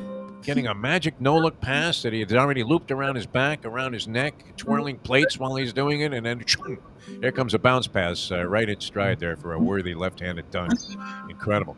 All right, we're coming back with Tony Segreto. We'll go old school with Tony Segreto, see what he has on his mind today. Always great having Tony on the show. Great friend of the program and great person all the way around. You're going to like Tony. It's impossible not to like Tony Segreto. Impossible. You agree? Yeah. 100%. Oh, man, he really is all about, see, now, with Tony Segreto, it's not about the money, right? You could believe that. Because every board just to be there and help and give his name some credibility to the organization. And I was thinking about this on my walk of life yesterday. I mean, is it okay to believe in the ideal? What's wrong with that? Well, we're having a man that mocks us for not. Yes. that sees that lending a helping hand is a good thing. Yes. Right? Yes. You don't have to worry about getting your hand chopped off, which I think I'm more inclined to believe the latter in modern day society, right? You can't even walk on a subway train in New York without being worried about getting hit in the head with a machete. My God. Exactly. You'd be better off being with Russell Crowe in the Gladiator movie and coming out there than just trying to catch the B train to get downtown. All right, we're coming back with Tony Segreto here. I'm Jeff Deforrest. He is Mike Lubitz. I on channel, the Defo Show. Google the Defo Show. You can find all of the programs. Tomorrow we'll have the Hialeah Park Trivia Challenge. That should be a lot of fun. Status of the Polyman still unknown for tomorrow's program, Lubie. I would assume maybe a telephone call from the Polyman on this one. Yeah, as we kind of re-immerse him back into, and how many months is it now? We've been, trying to convince our people that, hey, let's catch up with the technology. 3.5. Learn how to turn on your laptop, boys. We're in business here, right? Jack keeps telling me, hey, what's up with your guys, man? Yes. And I can't blame him right now, right? He doesn't have to get me to sign a non-disclosure. Yeah. I mean, I'm ready to rat these guys out. Come on, let's go. Let's get on board, Jersey Kyle. Come on, Paulie, man. You can do it. Dave Gurgles Gurgley will be with us, of course, and we'll have the Hialeah Park Trivia Challenge tomorrow. And also Megan Imbert, which, this was truly explosive, I think. Very, very interesting, this young lady. Can I vouch for her credibility? You would think. What? Is she not credible, Lubie? I haven't seen. I don't have any questions about her credibility. Right? She did work for the team. She was the production manager for the in-house video crew. And she's mysteriously left out of the meetings with Dan Snyder that concern making this video. Some underling is assigned to do it, fearing that if he doesn't do exactly what the owner of the team asked him to do, how else can you put this? He's fucked. Right? And so he does this atrocious thing that would be, defying any kind of, ethics that you might have about a job being more important than your own integrity, right? I don't know. Would you have done it, Libby? Snyder tells you go in there and shoot some video naked cheerleaders. I don't know what I would have done, but I would have done that. No. that point, you go get a job at the 7-Eleven. I mean, whatever, just get out of there, try to make some money till you can find another gig. All right, we're coming back. You'll be blackballed for life. You don't think that ever came up with some of these owners? What's bothering Stephen Ross more, too? We'll ask Tony about this. The divorce or Brian Flores? Who would he rather see go away? All right. That's an odd way of putting it. Back with Tony Segreto, Old School, brought to you by Texas Roadhouse Restaurants and Catholic Health Services here on the Defo Show in a moment. Now that. The time is 8:04. Tony Segreto here. Let me ask you a question. What do you look for when you go out to eat? Good food, obviously, friendly atmosphere, not too loud, but good energy, reasonable prices, and a place where you feel comfortable. You're talking about the Texas Roadhouse. Good for a family, good for a date, or just a night out for yourself, and prices that will make you extremely happy. Their ribs unmatched, steaks hand-cut every day. Everything, and I mean everything, is made on site, including their incredible bread. Trust me when I tell you, Texas Roadhouse, your restaurant, your destination when you say, where should we go and eat tonight? From the newly renovated sports bar to the beautiful bayside views captured at the Tiki Bar, Jimmy Johnson's Big Chill has it all. Located at mile marker 104, the Big Chill also offers waterfront dining while experiencing breathtaking sunset views of the Florida Keys. It's simply the hottest spot in the Keys to cool off. That's Jimmy Johnson's Big Chill at mile marker 104 in Key Largo. For more information, call today at 305-453-9066. Any time of year, things can happen to your home or business, and the insurance company can be your friend, but they also can be your enemy. Horizon Public Adjusters, Justina Testa, are here for you to help this process go so much easier. 7 to 10 times more money recovered with a public adjuster than if you went on your own. If there's no recovery, there's no fee. Before you call your insurance company, call Horizon Public Adjusters and Justina Testa at 954-809-8752. What do you think in this one, Tony? You'll be handicapping. Will you be laying points? Will you be taking points? I'm really struggling with who I want to win. You have Joe Burrow, who's just the quintessential. He's the second coming in Montana. That kind of good-looking, unflappable, just can get for 3 quarters, get the snot kicked out of him, and then that 4th quarter still get up off the mat. Certainly the definition of what Muhammad Ali said, the definition of a champion is how many times you can get up off the mat. And to see Joe Burrow do that with an offensive line that's filled with matadors, it's remarkable. Matadors. Listen to you, Tony. Well, yeah, every single one of those offensive linemen play Olay. They come into that song, Olay, Olay, I cannot fly. Yeah.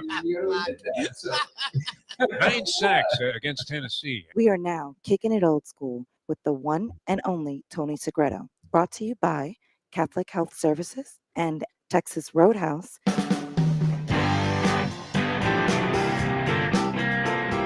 We dig Wednesdays here on Ion Channel on the Defo Show. Jeff Deforrest and Mike Lubitz, because we never know what's going to happen when we bring on.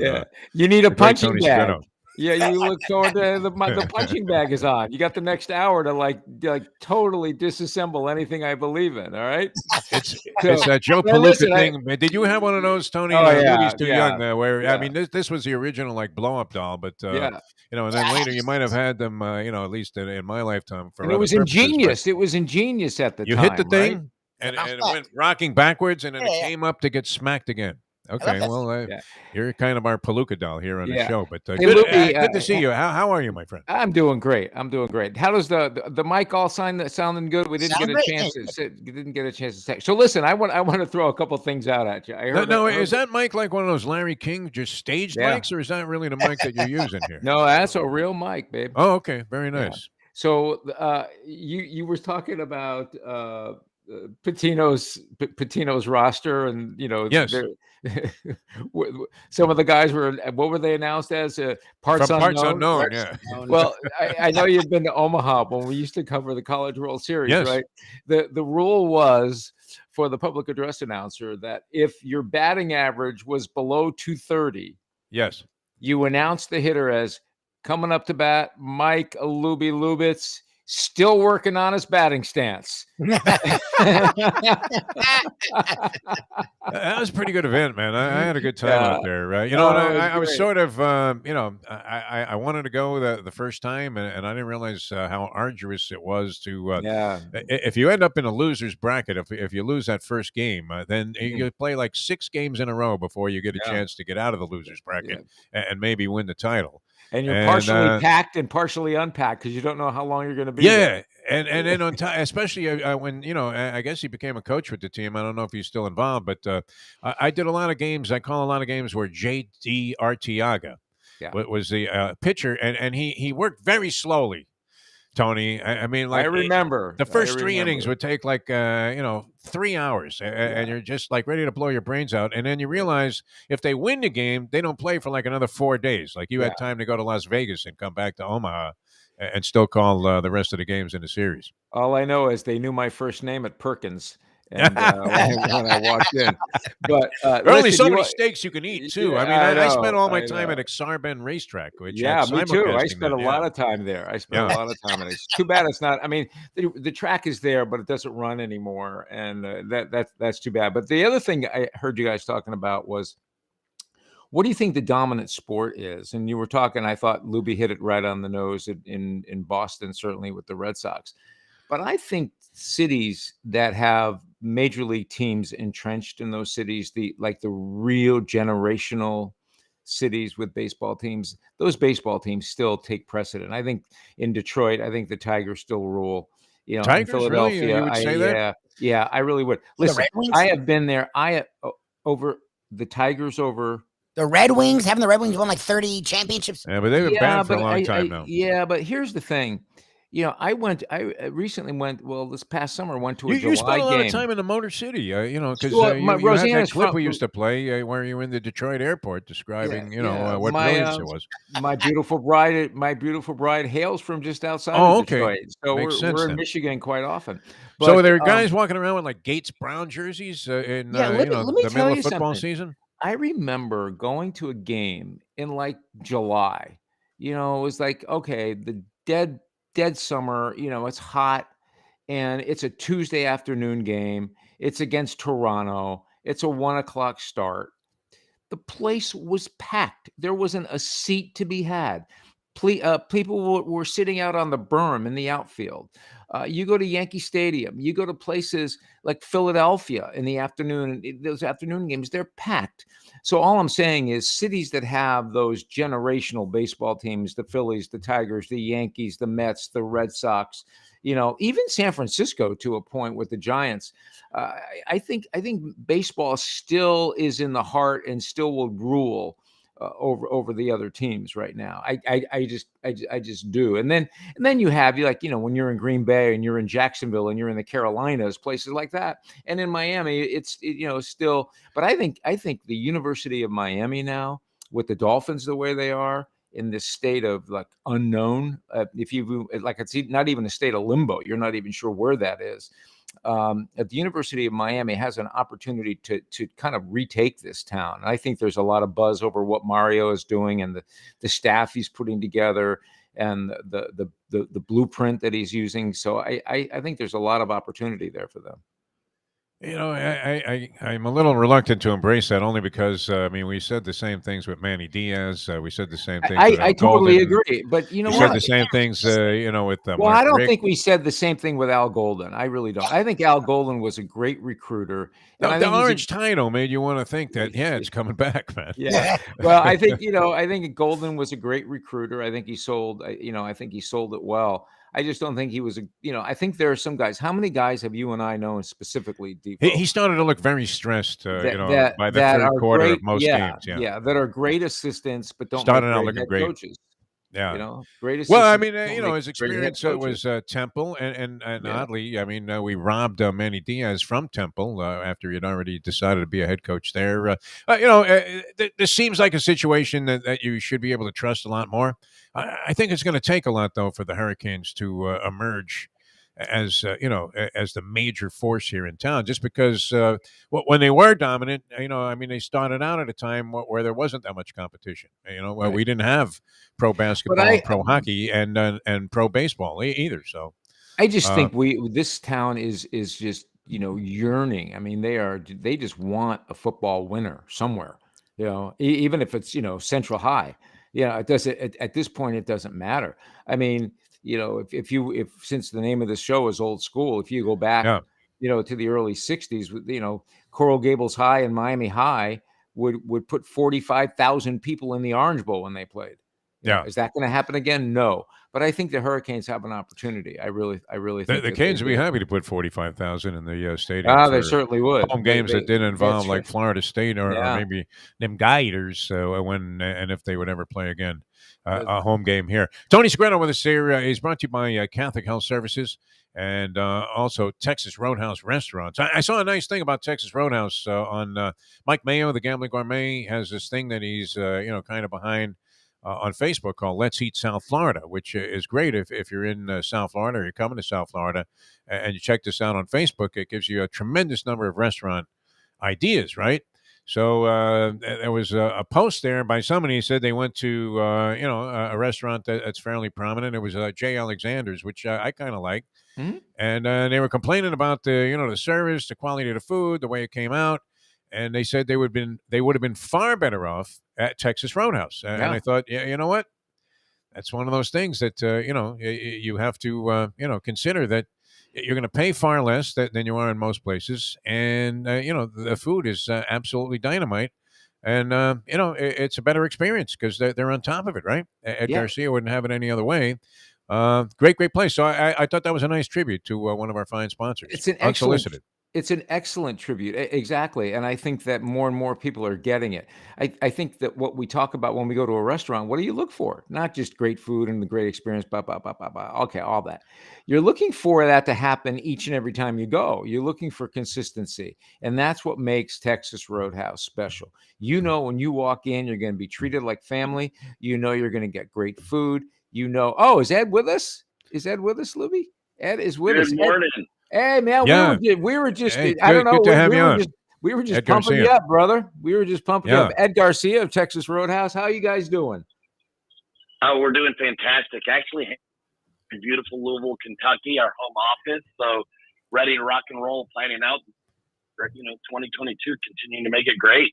Yeah, with things starting to loosen up, with the mask restrictions starting to loosen up, I have to believe you guys are in great shape now to kind of let people back. Well, not that you haven't let people back in, but really, it's going to be quite something for you. Have you noticed an uptick in what you guys are doing inside the restaurant? Absolutely. And our carryout is still very, very, very strong. We have those family packs and to go for those people that still are not comfortable, but definitely inside of the four walls, it's just been growing. So Ed, can we talk a little bit more, people who are just joining us for the first time, maybe, Texas Roadhouse, they're thinking steaks, burgers, all of those things. But one of the things because I have had it with you there, we've tasted it, the fish, whether it's the salmon or the trout or the chicken, all spectacular. If those of you who are going to Texas Roadhouse and just not into meat, Texas Roadhouse provides that as well with an expertise that's unmatched. Absolutely. I'll tell you, one of my food is our salmon and a little, secret, trade house secret, get it blackened. And then I actually throw it on top of our Caesar salad because, our Caesar dressing, we make from scratch. It takes a day of marinating before we even serve it. It has 14 different ingredients. It is out of this world. But the blackened salmon, it's a nice 8-ounce piece. You get it, you put it right on top of our Caesar salad. Absolutely fantastic. Yeah, you're making me hungry already, right, Defo? Good stuff. Although, you tweaked my interest here, Ed Garcia, because we know you from, the times we've seen you here in South Florida. But Louisville, I mean, Tony and I might be thinking about coming up there for the Texas Roadhouse Derby party. Is that a possibility? Oh, absolutely. Yeah, come on down for the first week of May. It is a huge event, and obviously Texas Roadhouse is part of the Kentucky family. And we'll definitely be riding here real strong. Well, we need to work on this. I'm serious. We should figure out. Lubie wants in now. Did you see him perk up there when he heard that Texas Roadhouse was involved? You know what? Hey, Ed. You know what? I know we're just going to talk business right now. What if we figured out a way to do the Defo old school show, or Defo and Lubie and all of us right from Louisville the week, one or 2 That'd be days of the sweet. week prior to the Derby in Texas Roadhouse? We could do it at a Texas Roadhouse. Do you think we could work on that? Absolutely. We are a huge part of the Derby and obviously a big part of Louisville. And I'm sure there can definitely be some magic happening there. You just got to get a really cool horse name or something like Sirloin or. There was a dog named Segredo. There was a greyhound that raced named Segredo. There was I don't Tony know how Segredo, it did. the greyhound. Left in a box a didn't couple do of times. You'll find us. We have done a couple of shows from the backstretch of the Derby on a Friday on Oaks Day. One time we had only 2 press passes, and we had to get Lubie in as a third guy to help us out with the show. So we're trying to blow by security. This is for the Kentucky Derby now. You would imagine security would be on a maximum there. You have all these expensive animals and, all of these famous people there. And so we're going by security, and we all have big winter coats on. And they asked us who was with us as we showed our credentials, and we said, "Oh, it's Pat Day." And they thought he was the jockey, Pat Day, and they waved us in, and Lubie got in without a pass, which was great. All right, yeah. Well, listen, it's always great to talk to you. We love you, man. We love Texas Roadhouse, and we're gonna work on this. We got to figure out a way to get up there. It sounds good to me, Tone. I mean, it sounds like a project. Texas Roadhouse Hour. We'll do something like that. Sounds good. All right, Ed Garcia, ladies and gentlemen, Texas Roadhouse Restaurants, as I said, paid unsolicited tribute. And now I came under the umbrella of a negative commentary about another restaurant. But the truth is, it is a better deal. That's all there is to it. It's a much better deal. It's consistent. It's friendly. It's you can go by yourself, with a date, with your family, and not get sticker shock when the bill comes. A lot of steak pseudo-intellectuals out there to go, I paid $90 for this, it's those foodies. Special thing. And you know what? I just assume pay $15.95 for something that tastes great. And, obviously, is well respected all around the culinary worlds for the quality and the way that's prepared. I mean, and with great service on top of that, right? Yeah, I heard about this place in South Beach that has a steak for $1,000. It comes to you in a briefcase. I go, really? Come on, it is a briefcase. They just throw that on the fire if you're dumb enough to pay $1,000 How good can a steak be for $1,000? Can you really tell the difference? I'm balking at $100 steak in Vegas. All I know is every once in a while a good Whopper doesn't taste so bad. Not at those prices. All right, Tony Segredo, more old school coming up here. Don't forget about Jimmy Johnson's Big Chill. That's mile marker 104, the Overseas Highway. When are we going down there? Well, I mean, hopefully before we get to the Derby.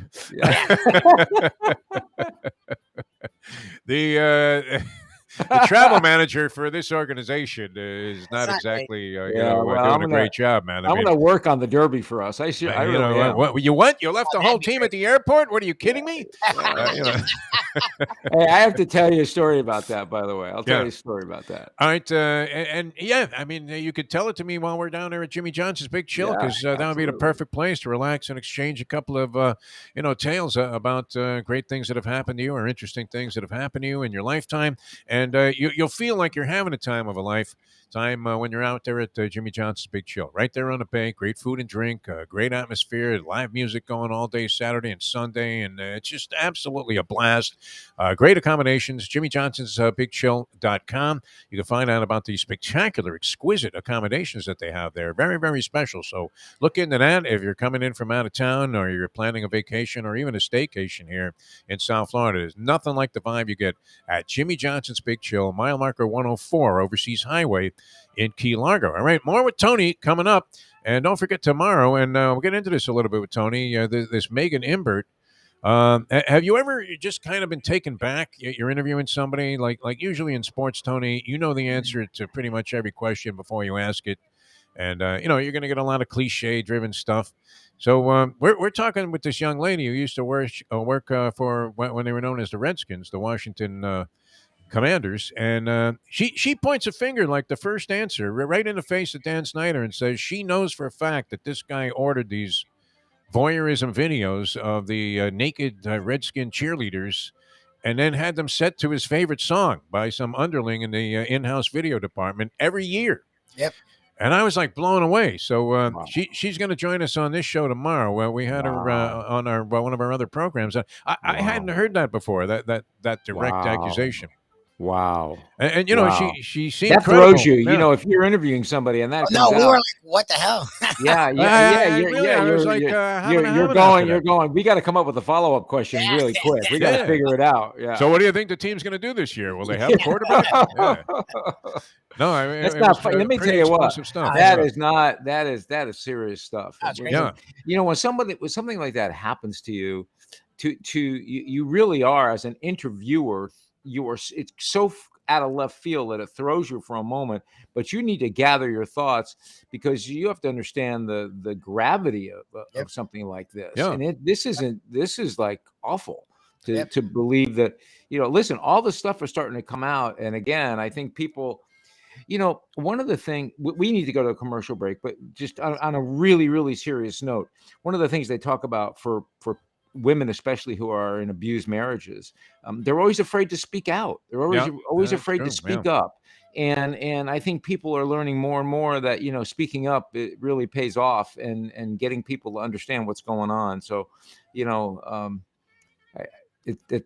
to think that that's the way things were in Washington is very, very tragic. You know, I mean, you alarming and tragic. Yeah. Yeah. I mean, at first I was thinking it's pretty inflammatory, but if it's true, it's just outright explosive because Snyder has been one of those guys that's been able to dodge any direct, any direct, damaging, statement or whatever, circumstance, because he always was sort of like a layer away from where the problem was taking place. So, all right, more with Tony coming up here. A lot more things to discuss here on the Defo Show. Jeff Deforrest, Mike Lubitz, and Tony Segreto going old school. Also brought to you by Catholic Health Services. Returning with more in a moment on that. The time. It's 8:25. Poker is your game. You're covered in style. And you can play all your favorite Vegas-style games, including blackjack, craps, and roulette, in Hialeah Park's sizzling hot casino. Get a player's card when you walk through the door for all kinds of generous amenities, including our favorite, free play, when you come out to the ultimate casino and entertainment destination, Hialeah Park. These days, we're all looking for comfort anywhere we can find it. Thank goodness for Landlubbers Raw Bar and Grill in the Plantation location, because they are making sure you are as comfortable as possible. You're going to have the best wings in the world. You're going to have a great burger. You're going to have their amazing soups. Again, Landlubbers Raw Bar and Grill. It's nice and easy. Just go to landlubbersbarandgrill.com for both your pickup and free delivery. Thank goodness for Landlubbers for making you always feel right at home. Catholic Health Services is committed to care that changes as your needs do. Our full continuum of services is designed to be there throughout your care journey. If you need assistance with daily living, post-acute care following a serious health event, or additional medical care at home, we also offer skilled nursing and palliative and hospice care. Your care needs may change, but our commitment never does. Catholic Health Services, South Florida's #1 choice for post-acute and end-of-life care. Visit CatholicHealthServices.org.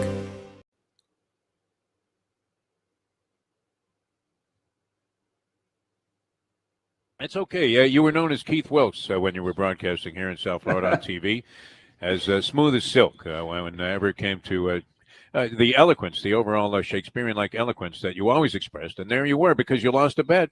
Yes. How much money did you have on that, Tony? Exactly. Why don't you just transparency? We're not going to discuss that. We're not going to discuss that. That's why I may have to call Anna at Deal Volkswagen, because like I told you, you're going to need a deal, man. I mean, no money down, one of those kind of things. Yeah, because you don't have any money. That's usually the main reason to take advantage of that. Defo and Lubie always have a blast kicking it old school with the iconic Tony Segreto. Brought to you by Catholic Health Services and Texas Roadhouse.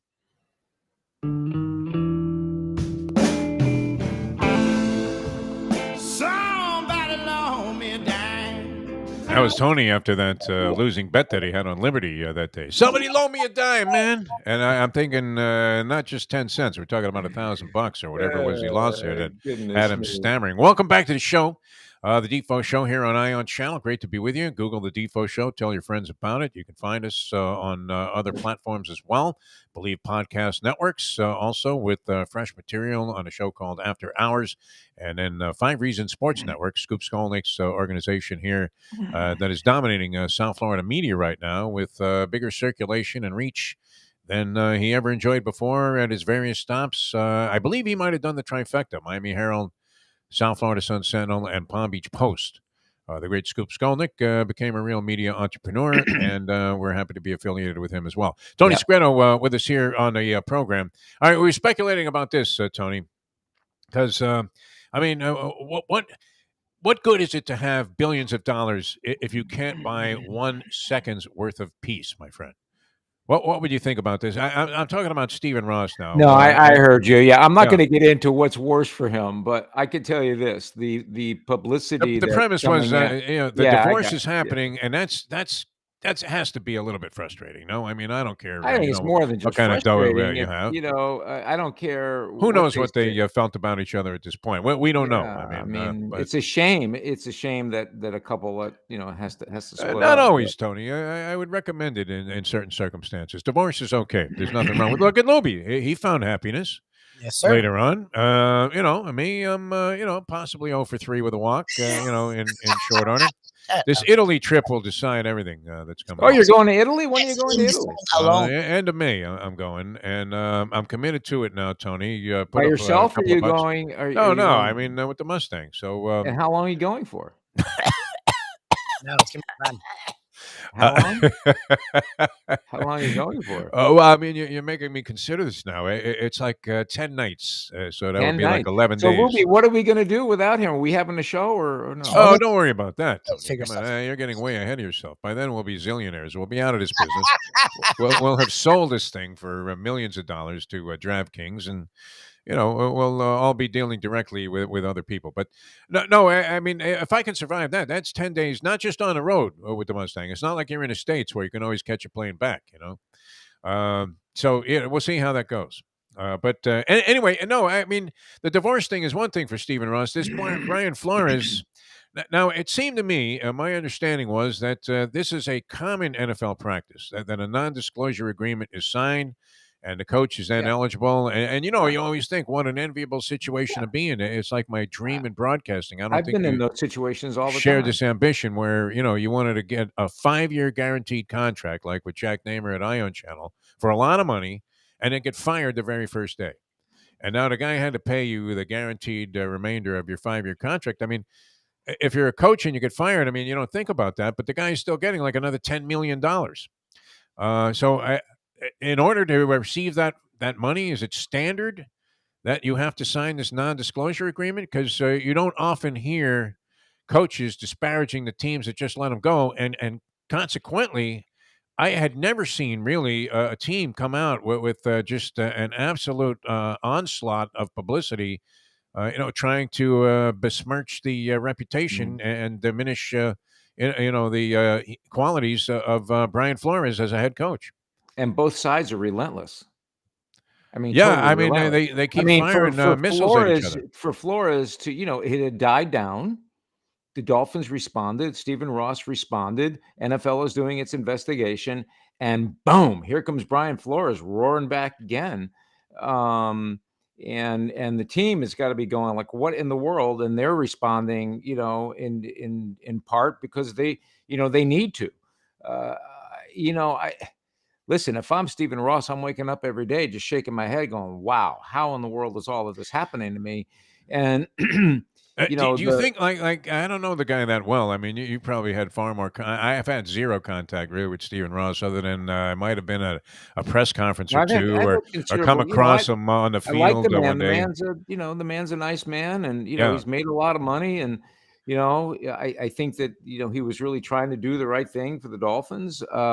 Is he unaware though, like with this kind of pressure in your knowledge of Stephen Ross wherever it's at? But do you think this kind of pressure actually gets to the guy, or is he just like immune to it? Where here's Flores every day with another shot. The wife is screaming, "Come on, Steve!" Honestly, pony up the money. I think. Listen, I think when you go to bed at night and you close your eyes, you know that your conscience or your whatever your intellect tells you, wow, what a day, man, this has been rough. But on outwardly, I think Stephen Ross is, he's a businessman. When you make that much money and you're building all of the buildings you're building around the country and around the world, you're dealing with problems. You're putting out flames that are just merely a little flip lighter to a roaring blaze. You're putting them out every single solitary day. You're dealing with different amounts of pressures, different amount of money involved in different pressures. There could be buildings. I would say that would be the key, though, to put these fires out in his business is that he's waving money at it. But you can't wave money at Flores because I'm not saying the funniest part is is money at this. I'm just saying that all those instances where in his business where things were problems, money was an issue. Like, how am I going to deal with this? How are we going to survive this? And I think what happens is this is another thing he's going through. Is it a pain in the butt? Is it a burr in the saddle? You bet it is. And now because of the publicity, those buildings or anything he was building, there was little or no publicity to them. And maybe in the local area, maybe there was a little bit of sudden buzz. Inspectors start showing up at Hudson Yards. This is pretty much. This is pretty much front and center. You got permits, Steve? You got permits for this? Yeah, exactly. And this is at an area where he when he bought this, Miami Beach High grad, he bought this team wanting to provide a championship for Miami. He loves the team. He wanted to do the right thing, on and on and on and on and on. And he finds himself in this situation. And it's not going away. No, it's like, it's like a bad cold. It's like, okay, I feel better today. Boom, I got the bad cold back again. He's got Bryant Gumbel on line 2 saying, hey, Steve, you want to respond to these assertions that were made last night? When Flores came out with this second round, I'm going, my Lord, this guy just won't let it go. He won't give it up. Maybe he's sincere. Is it possible? Which makes you think for him to continue to be that relentless. Yeah. From his perspective, you part of you cocks your head and goes, But again, as I said at the very he looks beginning, pretty confident when he speaks about this stuff. I mean, he's either one of the great liars of all time, if indeed, as Stephen Ross we've seen that asserts, he's happen lying. before. We've seen that happen before. Come on, Lance Armstrong stood and no, but nobody believed Lance. Everybody knew that Asian doctor that was down let there. Let me just say this. Fort Hills was juicing this guy. I think it's again. We do not know. I think we should make it clear that the three of us do not know anything like anybody. I mean, we know what we're hearing and we know what we're seeing. And all of this is alleged. Form your own conclusions. Regardless of the outcome, it's a damn shame. It's a damn shame if it's true, and it's a damn shame if it's not. Because what people are going through this, names are being dragged through the mud, accusations are being thrown at each other, and it's a lot of people are being impacted by this. I see Stephen Ross. I'm laughing because I see Stephen Ross with a picture of the wife and a picture of Flores, one in each hand as he has breakfast in the morning. And here's a guy with like trillions of dollars. Why? I mean, he owns an why NFL are you team. doing this to me? Why? Tell me why. Oh, you're sitting the fence on this one, Tony. Not that you shouldn't. No, I mean, look, nobody knows. I would agree with you. I have no insight into this. We need no insight. It's the right thing to do because we don't know the truth. I just find it interesting that as Lubie and I, starving artists, obviously a very successful, business person, in addition to your broadcasting expertise, sitting in a more comfortable situation. But we're all in better shape than Stephen Ross is, even though he has billions, because he can't buy a minute's peace. Yeah, I mean, somebody is just like hammering this guy one place or another. Yeah, and hammering him in public. He's like the tag team wrestler that gets caught in the corner while the ref is knocked out outside the ring. Yeah. At the convention center. Yeah.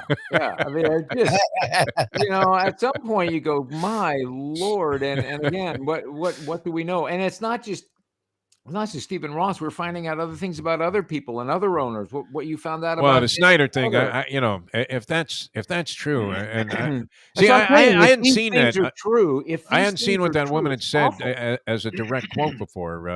Megan Imbert, who's going to join us tomorrow, and I'm listening, and you're thinking, okay. I mean, how come I never heard this before? And yet I guess it's been asserted. The happiest guy, we were saying this, Tony, during the week, that the happiest guy that Brian Flores sued the NFL because he essentially is suing the 32 owners. Yeah, every team. The happiest guy is Dan Snyder, because as this, another explosive story was emerging, Snyder, I mean, had like 10 women, standing up in front of a congressional hearing saying that this was, just an absolutely deviant organization that went much deeper than what the NFL allowed them to get away with in their conclusion to their own investigation about what the Redskins were doing. It's crazy. You just shake your head. Yeah, I mean, it's hard to imagine. And I'm with you. I'm an idealist. I really, I like watching sports being played on the field because I enjoy games. I mean, there's nothing like playing ball. I mean, I was out playing tennis with my son last night, and I'm thinking, this is great, man. I don't care what sport it is. At 70 years old, if you can go out there and play some ball, it's just a heck of a lot of fun. Absolutely. I couldn't agree with you more. And you just let's just line up and play now, for goodness sake. Major League Baseball players were locked out. Yeah. When are they going to come back? I'm with you. I think you touched on this earlier. I am so excited about March Madness. I am so excited about, getting this thing underway. What do we have? 2 or 3 games left in the regular season, and then we like start 4 or 5, maybe. I mean, Juwan Howard was suspended for 5, so he had 5 yeah, but games. I think some of those 5 go into the It's all regular season. postseason. All It is all regular yeah, seasons. Yeah, Okay, a lot of well, teams have 4 or 5 games left. Yeah, I think a couple of teams have 2 or 3 left. So I just am, listen, hey, we sometimes you go to the breaks and you talk about, I don't know who loves football or, more than college football, more than you, or college softball. College softball started this past weekend with big, I saw big some of that. forms at Clearwater, man. It was just awesome. It was awesome. Now, is play. your daughter, she's not at FSU anymore, is she? No, Did she just she graduate? graduated, but Oh, she's okay. listen. She is so close to all the players. She's actually going to go see them soon on a weekend and spend some time with them. And They were actually playing UCLA. I mean, Yeah, I didn't see yeah. how did they win that game? Yeah, Like they with a won that walk-off game. hit? They Yeah. won that game. Yeah, they have their form of the Kansas City tiebreaker when they go into extra innings where there's nobody out and they put a runner on second.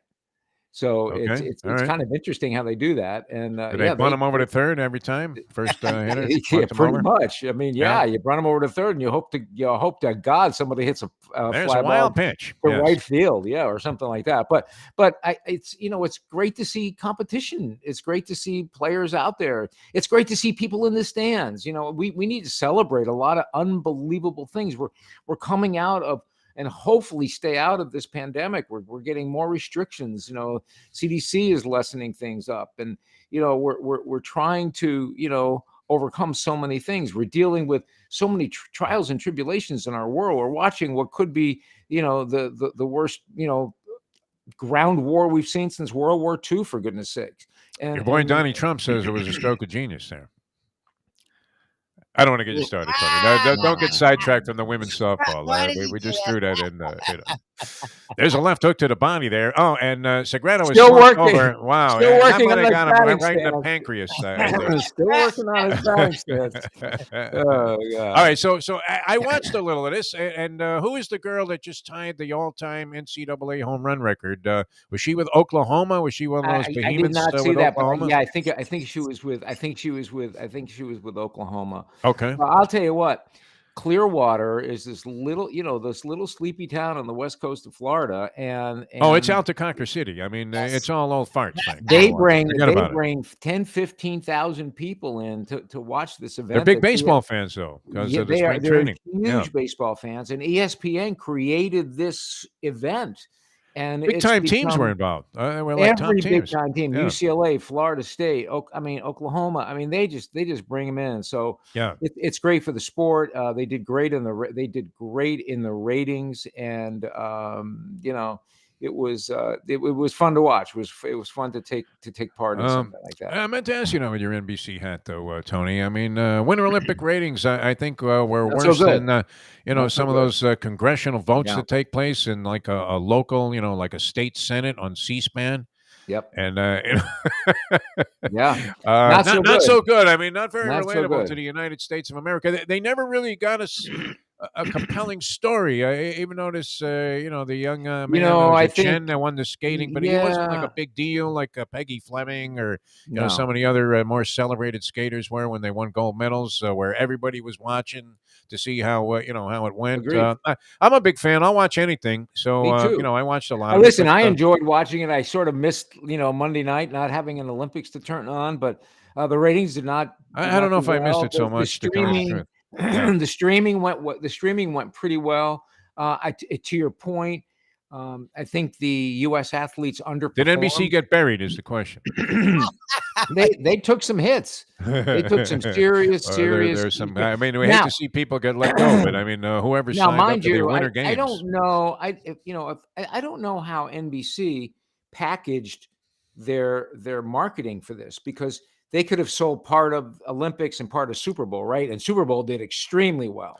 So that's cheesy, man. When they make you buy like the I don't know Lubie how show, if you buy the Defo show, Right. you also have to buy the subsidiary now, the Lubie show. I don't know however, but the ratings that were not good, and are they going to do anything about it? They have the next Olympics coming up in Paris. How in do they make money on these 2024. things, though? When they're paying like $8 zillion for rights, and obviously it's not free to go ahead and do the production on this stuff. I mean, they're in Yeah, it's Beijing, for tough. God's sake. It's tough. Yeah, and I think that was another thing. I think that the venue, having it be Beijing, I just think, especially in the time that we're in now, with Putin being there at the very beginning and him threatening Ukraine, I think it was just one of those moments in time where you're going, you know what, this is not playing well. It just isn't. And they did the best. And here's the other thing too, and I'm not sure how much of this played into it, but that with the exception of just maybe 100 people or so that you could see, all of the announcers were in Connecticut. Every single announcer was in Connecticut, including they brought Tirico back because of COVID. So they were doing the games from the different studios at the NBC Sports headquarters in Stamford, Connecticut. So, all of that played. You've done some of that, Tony. Oh, yeah. It's a I've little done weird that. where, you're Yep. you're voicing over action that's on TV. Yep. And maybe Not easy. I used to do a lot of boxing where, there were matches that took place in other countries, and somebody bought the U.S. distribution rights, and so they had to revoice them in English. So, you'd be in a studio there and they're just rolling the tape, but it's not the same as being at the event. That's tough. for sure. It's hard. It's hard. You don't feel the energy. You don't. There's nuances of watching it live that you don't see, doing it on tape. Yeah. You don't see the guy flying out of the ring there as he lands in your lap and you're sitting there ringside. Yeah, you don't see Angelo in the corner or Ferdy Pacheco yelling at Ali in the corner, right? Giving them instructions. All you're watching is that and you need to be there to see what's going on. You need to see how the bucket's ready. That bucket's ready with with still 45 seconds left in the round. That bucket's ready to go in the corner because this guy's getting the what kicked out of him, and he needs to get wiped down quick. Yeah, no, I mean, imagine if they had been in commercial break when Angelo Dundee said to Sugar Ray Leonard in the Hearns fight, "You're blowing it, kid. You're blowing it." Yeah. All right, there are so Tony, many great Angie stories we have to tell one day. Catholic Health Services. It's a great story to tell because of this fine organization, and we speak of them in the highest of praise because it's well-deserved. I mean, well-earned, and they will earn your respect. I mean, the minute you have any kind of a problem, somebody that needs any form of rehabilitation, whether they're, stroke, tough to come back from this sort of thing.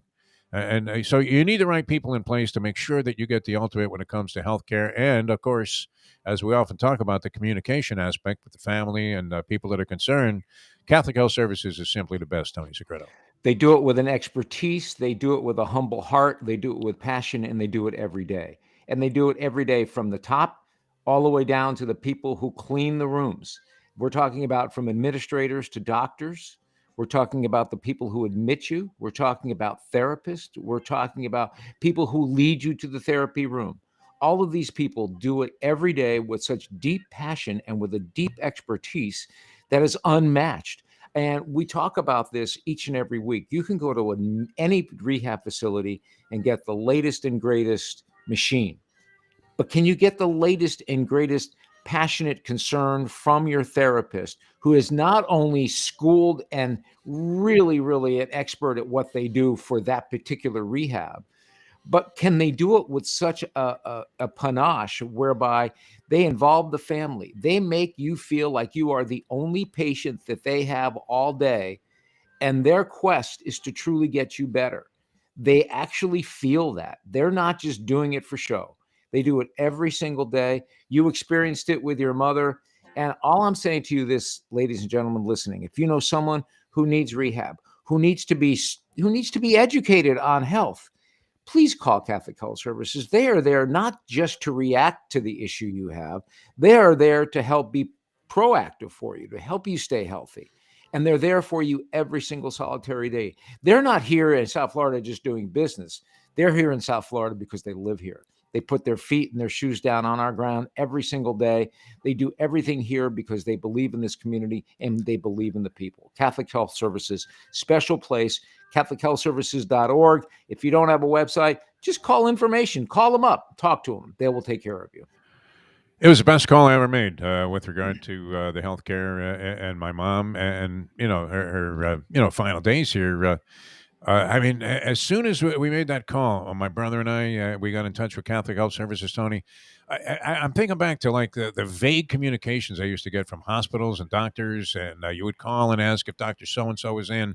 He was never in, and then he was supposed to call you back, and then 2 days later you hadn't heard from him. And then by the time you called back in again, there was another doctor, and a zillion emails and scathing letters would go back and forth to the administration of the hospital.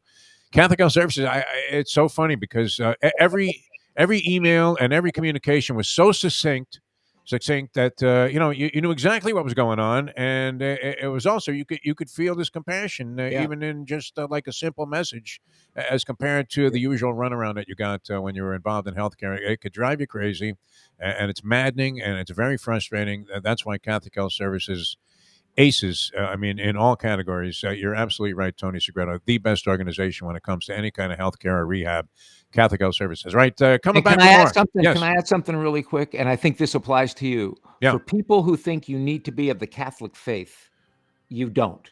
It's absolutely right. Catholic Health Services. But Jeff, to your point, you especially, you're not of the Catholic faith, but it didn't matter. It doesn't matter because they're there to help you no matter what your faith is. Yeah, no, they did a tremendous job. Yeah, just unbelievable. I can't say enough good things about these people. All right, and we can't say enough good things about Tony, man. He's a good sport on top of being a great guy. Mike Lubitz, I'm Jeff Deforrest. It's a Defo Show here on Ion Channel. Great organization in and of itself. You can Google the Defo Show, catch everything that we've been doing. How about that Jack Namer? Let's hear from him. Come on, Jack, give us a call. You know what? He called me with an idea the other day, so I'm curious to explore. I haven't heard from Jack. I'm not sure if he's mad at me or not. No, he loves you, Tony. He absolutely loves you. Who doesn't like you, Tony Segreto? You couldn't be any more likable of a guy. All right, back with more with Tony in a moment. Old school on the Defo Show. Now that the time, it's 8:50. Tony Segreto here. Let me ask you a question. What do you look for when you go out to eat? Good food, obviously, friendly atmosphere, not too loud, but good energy, reasonable prices, and a place where you feel comfortable. You're talking about the Texas Roadhouse. Good for a family, good for a date, or just a night out for yourself, and prices that will make you extremely happy. Their ribs unmatched, steaks hand cut every day. Everything, and I mean everything, is made on site, including their incredible bread. Trust me when I tell you, Texas Roadhouse, your restaurant, your destination when you say, where should we go and eat tonight? From the newly renovated sports bar to the beautiful bayside views captured at the Tiki Bar, Jimmy Johnson's Big Chill has it all. Located at mile marker 104, the Big Chill also offers waterfront dining while experiencing breathtaking sunset views of the Florida Keys. It's simply the hottest spot in the Keys to cool off. That's Jimmy Johnson's Big Chill at mile marker 104 in Key Largo.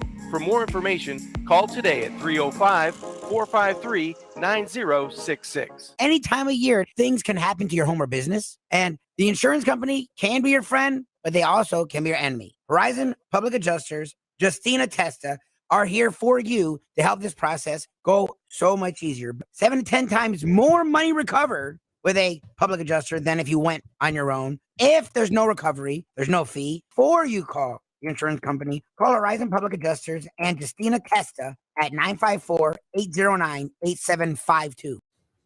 One thing I noticed, a big disparity. I mean, the Florida State players look waif-like. This is kind of like watching the Oklahoma Sooners football team come in for their tune-up game, their cupcake game on the schedule against Ohio Wesleyan. And you look at the offensive line of Oklahoma, and you wonder how anybody's going to get around them. There is a distinct size differential in the girls on the Oklahoma team versus those on Florida State. Yeah, well, I'm not going to use football as the analogy. I'm going to say that they all look like Dave Kingman. You know, they're all like 6 feet tall. It's remarkable. There's a couple of girls who are probably 5'5", 5'4", 5'6", but I would say a good. But they're like 240, yeah. Is 6 feet tall, and man, and when you look at their numbers, they're gaudy. I mean, 406, 425, 32 home runs, 27 home runs. Even the ninth hitter in the lineup has got like 18 home runs this year. We are now kicking it old school with the one and only Tony Segreto. Brought to you by Catholic Health Services and Texas Roadhouse. I don't know why I thought of that. Crystal Busto. Remember Crystal Busto? Yeah. Oh, my God, man. I mean, it was bigger than Willie Stargell. And she was, wasn't she one of those... I don't know if she played for Oklahoma, but man, could she hit? So listen, I've been meaning to ask you, what do you think Bob Baffert's thinking? He's not going to be in the Derby. What's going on? I don't know that it matters. Do you really think people? Do you think people are going to recognize Medina Spirit as not like winning the Derby? Come on. Well, I mean, the people that got paid on the wager are happy that this was the longest DQ, exactly. and Stewart's inquiry, and I would imagine in horse racing history. It has to be. Yeah, I mean, look, a lot of people have soured on Bob Baffert. I agree with you. Inside the game, I mean, totally his reputation, which he was once such a great, when he put the cup on his head after he won, what was that, the Derby, and he put the ball over his head there, and he was such a charming, figure. And he was a great ambassador for a game that everybody. I mean, how long have people been writing off thoroughbut racing, along with boxing and now baseball as just dead issues when it came to I could sports. not agree with you more. It's like goodness me, here's this man who was, I mean, literally at the top of his game, and I agree with you. I think insiders kept always going, man, they were really, really getting sour on him, to your point. I think it's escalated exponentially in the last few years when you hear like Baffert's name come up and you're talking to people that are involved in the sport. Many of them, they give you the old fisheye, and, the assertion there is that he's cheated his way to this level. I don't know that for a fact. I mean, look, he came up with a lot of lame excuses. You talk about the old woman, what woman? I mean, first he denied that there was any possibility that this drug test was accurate, and then he had smeared some cream on the horse's ears, to shine them up, and they just happened to have this illegal drug in a dose that was twice or three times whatever was allowable. And all of his horses run fast. Let's put it that way. All I know is that I know that we're still in the last week of February, but. We still have 2 months before that first weekend of May, but boy, we got some great races coming up. Well, we're going now, Tony. We have to take Ed Garcia up on his offer there. Did he mention anything about accommodations there? Can we just listen at the home office of Texas Roadhouse? Let me tell you something. I'll sleep in the kitchen. I don't care. Yeah, listen, I'm going to work on this. Seriously, I am seriously going to work on this to see if we can do at least one or two shows from there. Even if we stay there a couple of days, we don't have to stay there for the Derby. I mean, I'd love to stay there. Get out of here, man. You have to stay for the Derby. What are you talking about, Tony? What's the point of going? Listen, beggars can't be choosers. We're doing this at the last minute. Let's see what we can get out of the deal. You have to. I mean, there's no point in being there unless you go for the Friday and Saturday of the Oaks and the Derby. And you have to have access to the simulcasting gold room there. So we'll have to invite Leslie Visser and see if she'll. Mama has to get us in. Reprise. No, listen. Her I love all performance of us. when she got me in there once before. If there's a fifth coming with us, it'll be Leslie. But other than that, we listen. We gotta. Speaking of Leslie Visser, a very famous fact checker has weighed in on the program here and says that Stephen and Kara Ross are indeed divorced already. That the ink is already dry on the settlement, and it cost Stephen Ross $100 million to get rid of this woman, or to lose the love of his life. I don't know. He didn't seem to be. He never talks about that. No statements coming from that Garfinkel guy. That's private. Come on, man. Like at some point, give it up. Come on, Jiminy Cricket. You just won't give up. You're like a rabid You're too dog with decent a of a human bone. being for this Has business, nothing to Tony. do with being decent. Yeah. It's just the right thing to do, for goodness sake. Just leave it be. I don't know. Maybe Yeah. he hated her. I have no idea. Yes, I don't know. who I never heard him cares? speak of It's his not wife our- ever. It's not our business. She was probably pissed he gave all that money to Michigan, It's right? not our business. She says, what are you talking about? You gave $400 million to school. We need a new coach. Come on, Tony. You know how it goes. Once the divide is there, it only escalates, from that point on. All right. I mean, have you've been to Vegas for the beginning of the basketball tournament? I'm looking forward to this. I'm not a big college basketball bettor per se. I mean, let me tell you something. I just had the best time. I was there for an event. I mean, I wasn't there for that. I was there on business. But we were. It was just. We were staying at the Wynn, and it was The Wynn, very upscale there, Tony. I got some freebie rooms, cheap ones at Caesar's Palace. Yeah, I'll tell you, it was absolutely remarkable. The energy in that room. You got every game going on at the same time, and even if you're not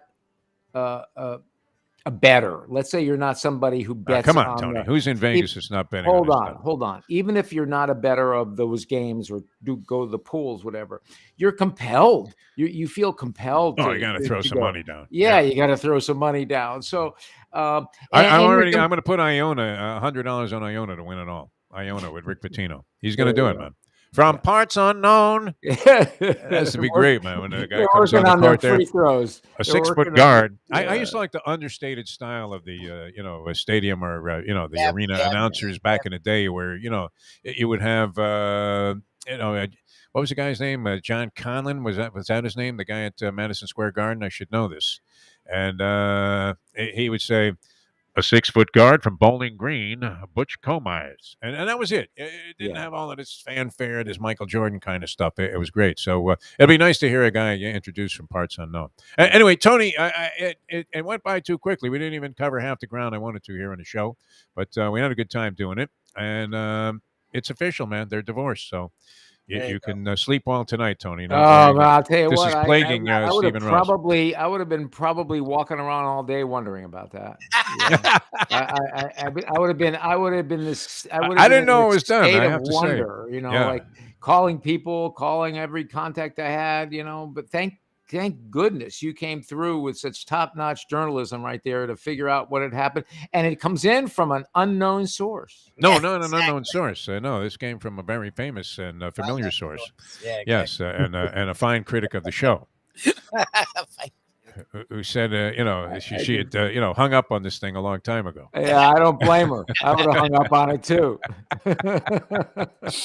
Tony, we love you, man. Catholic Health Services, Texas Roadhouse Restaurants. I really want to take up Ed Garcia on that whole thing. I'm honestly, as soon as we're done here, I am going to give Ed a call and see what we can do to start. How do you feel about paying like ridiculously overjuiced prices for a hotel room? Well, that's the thing. They have to stay like 30 minutes away. Like the Red Roof Inn, which is about a half-hour walk. In fact, Georgiana will steal. We can stay in Cincinnati, for goodness sake. No, we don't want to do that. What? No. It's like an hour and change away. Get out by car. Not an hour and change. I got a friend of mine who lives in Cincinnati. She's 20 minutes from the line. For goodness sake, come on. All right, that's why we're staying at, Tony. See if she has room for Lubie and me. Lubie's probably gonna have to bring the lovely Shirley to stay. I'm gonna bring my wife on this thing. Not want to get. Let me tell you what, left out. Roseanne, my wife would be all in on this one because that's all the one so thing 6 we still love. Roseanne, Jeff, we love going to the ponies. She and I really enjoy. Derby special. It really is. It's a sporting spectacle that everybody should experience. If we can knock that off the list because we haven't been there yet. And never been. Oh, I've been to Churchill, but I've never been to the race. With all the NBC coverage. Yeah.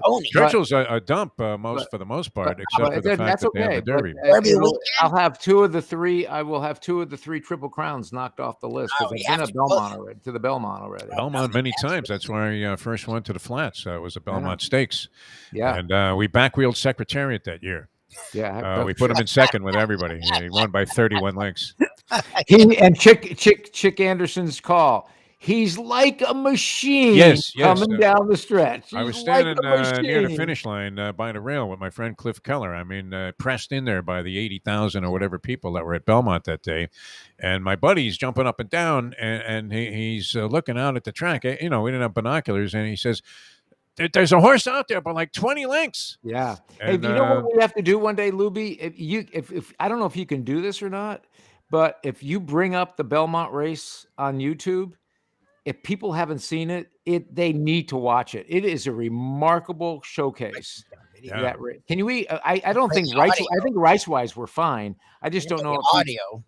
You know, the audio's a little thin on those calls from the great Chick Anderson. Yeah, he was good. Penny Tweedy, man, that was a nice story. Yeah. I mean, that great whole story. thing. I love. I love the Ron Turcotte still remains a great story. I think that the colors, the Big Red Machine, man. He was the original before the Reds. And that chest and that horse, I remember the first time I was such a fan of the horse because I love horses. Made it to the cover of Time magazine, right? I owned a horse, not a thoroughbred. You owned a horse, Tony? I owned a quarter horse. Yeah, okay. My dad. Really? I know we got to go. Los Alamitos? Yeah, my dad, God rest his soul, wasn't an athlete, but he was a horseman. He taught me how to ride. So I thought he was a bookie. What are you talking about? A bookie. No, my mom was the bookie. All right, on that note, we have to run. We're on overtime here. We're on borrowed time, as I said at the beginning of the show. Tony Segreto, boy, that was a quick exit by Tony. Nice job there. He left quicker than Gurgles does when we're on location. Mike Lubitz, thanks. Good job. Tomorrow, that Megan Imbert interview, and of course, the Hialeah Park Trivia Challenge. And Friday, a Deal Volkswagen Degenerate Friday here on Ion Channel. So stick with us. Thanks to Jack, Amy, and the whole crew over there. Brad Schiller. I mean, they always do a great job backing us up here and putting us on this tremendous platform, Ion Channel, all around the world with audio and video streaming. For Mike Lubitz, I'm Jeff Deforrest. You guys have a great day. We'll see you next time as we leave it on that. The time. It's 9:04. Let's go to eat a damn snack. Look what they done to my soul.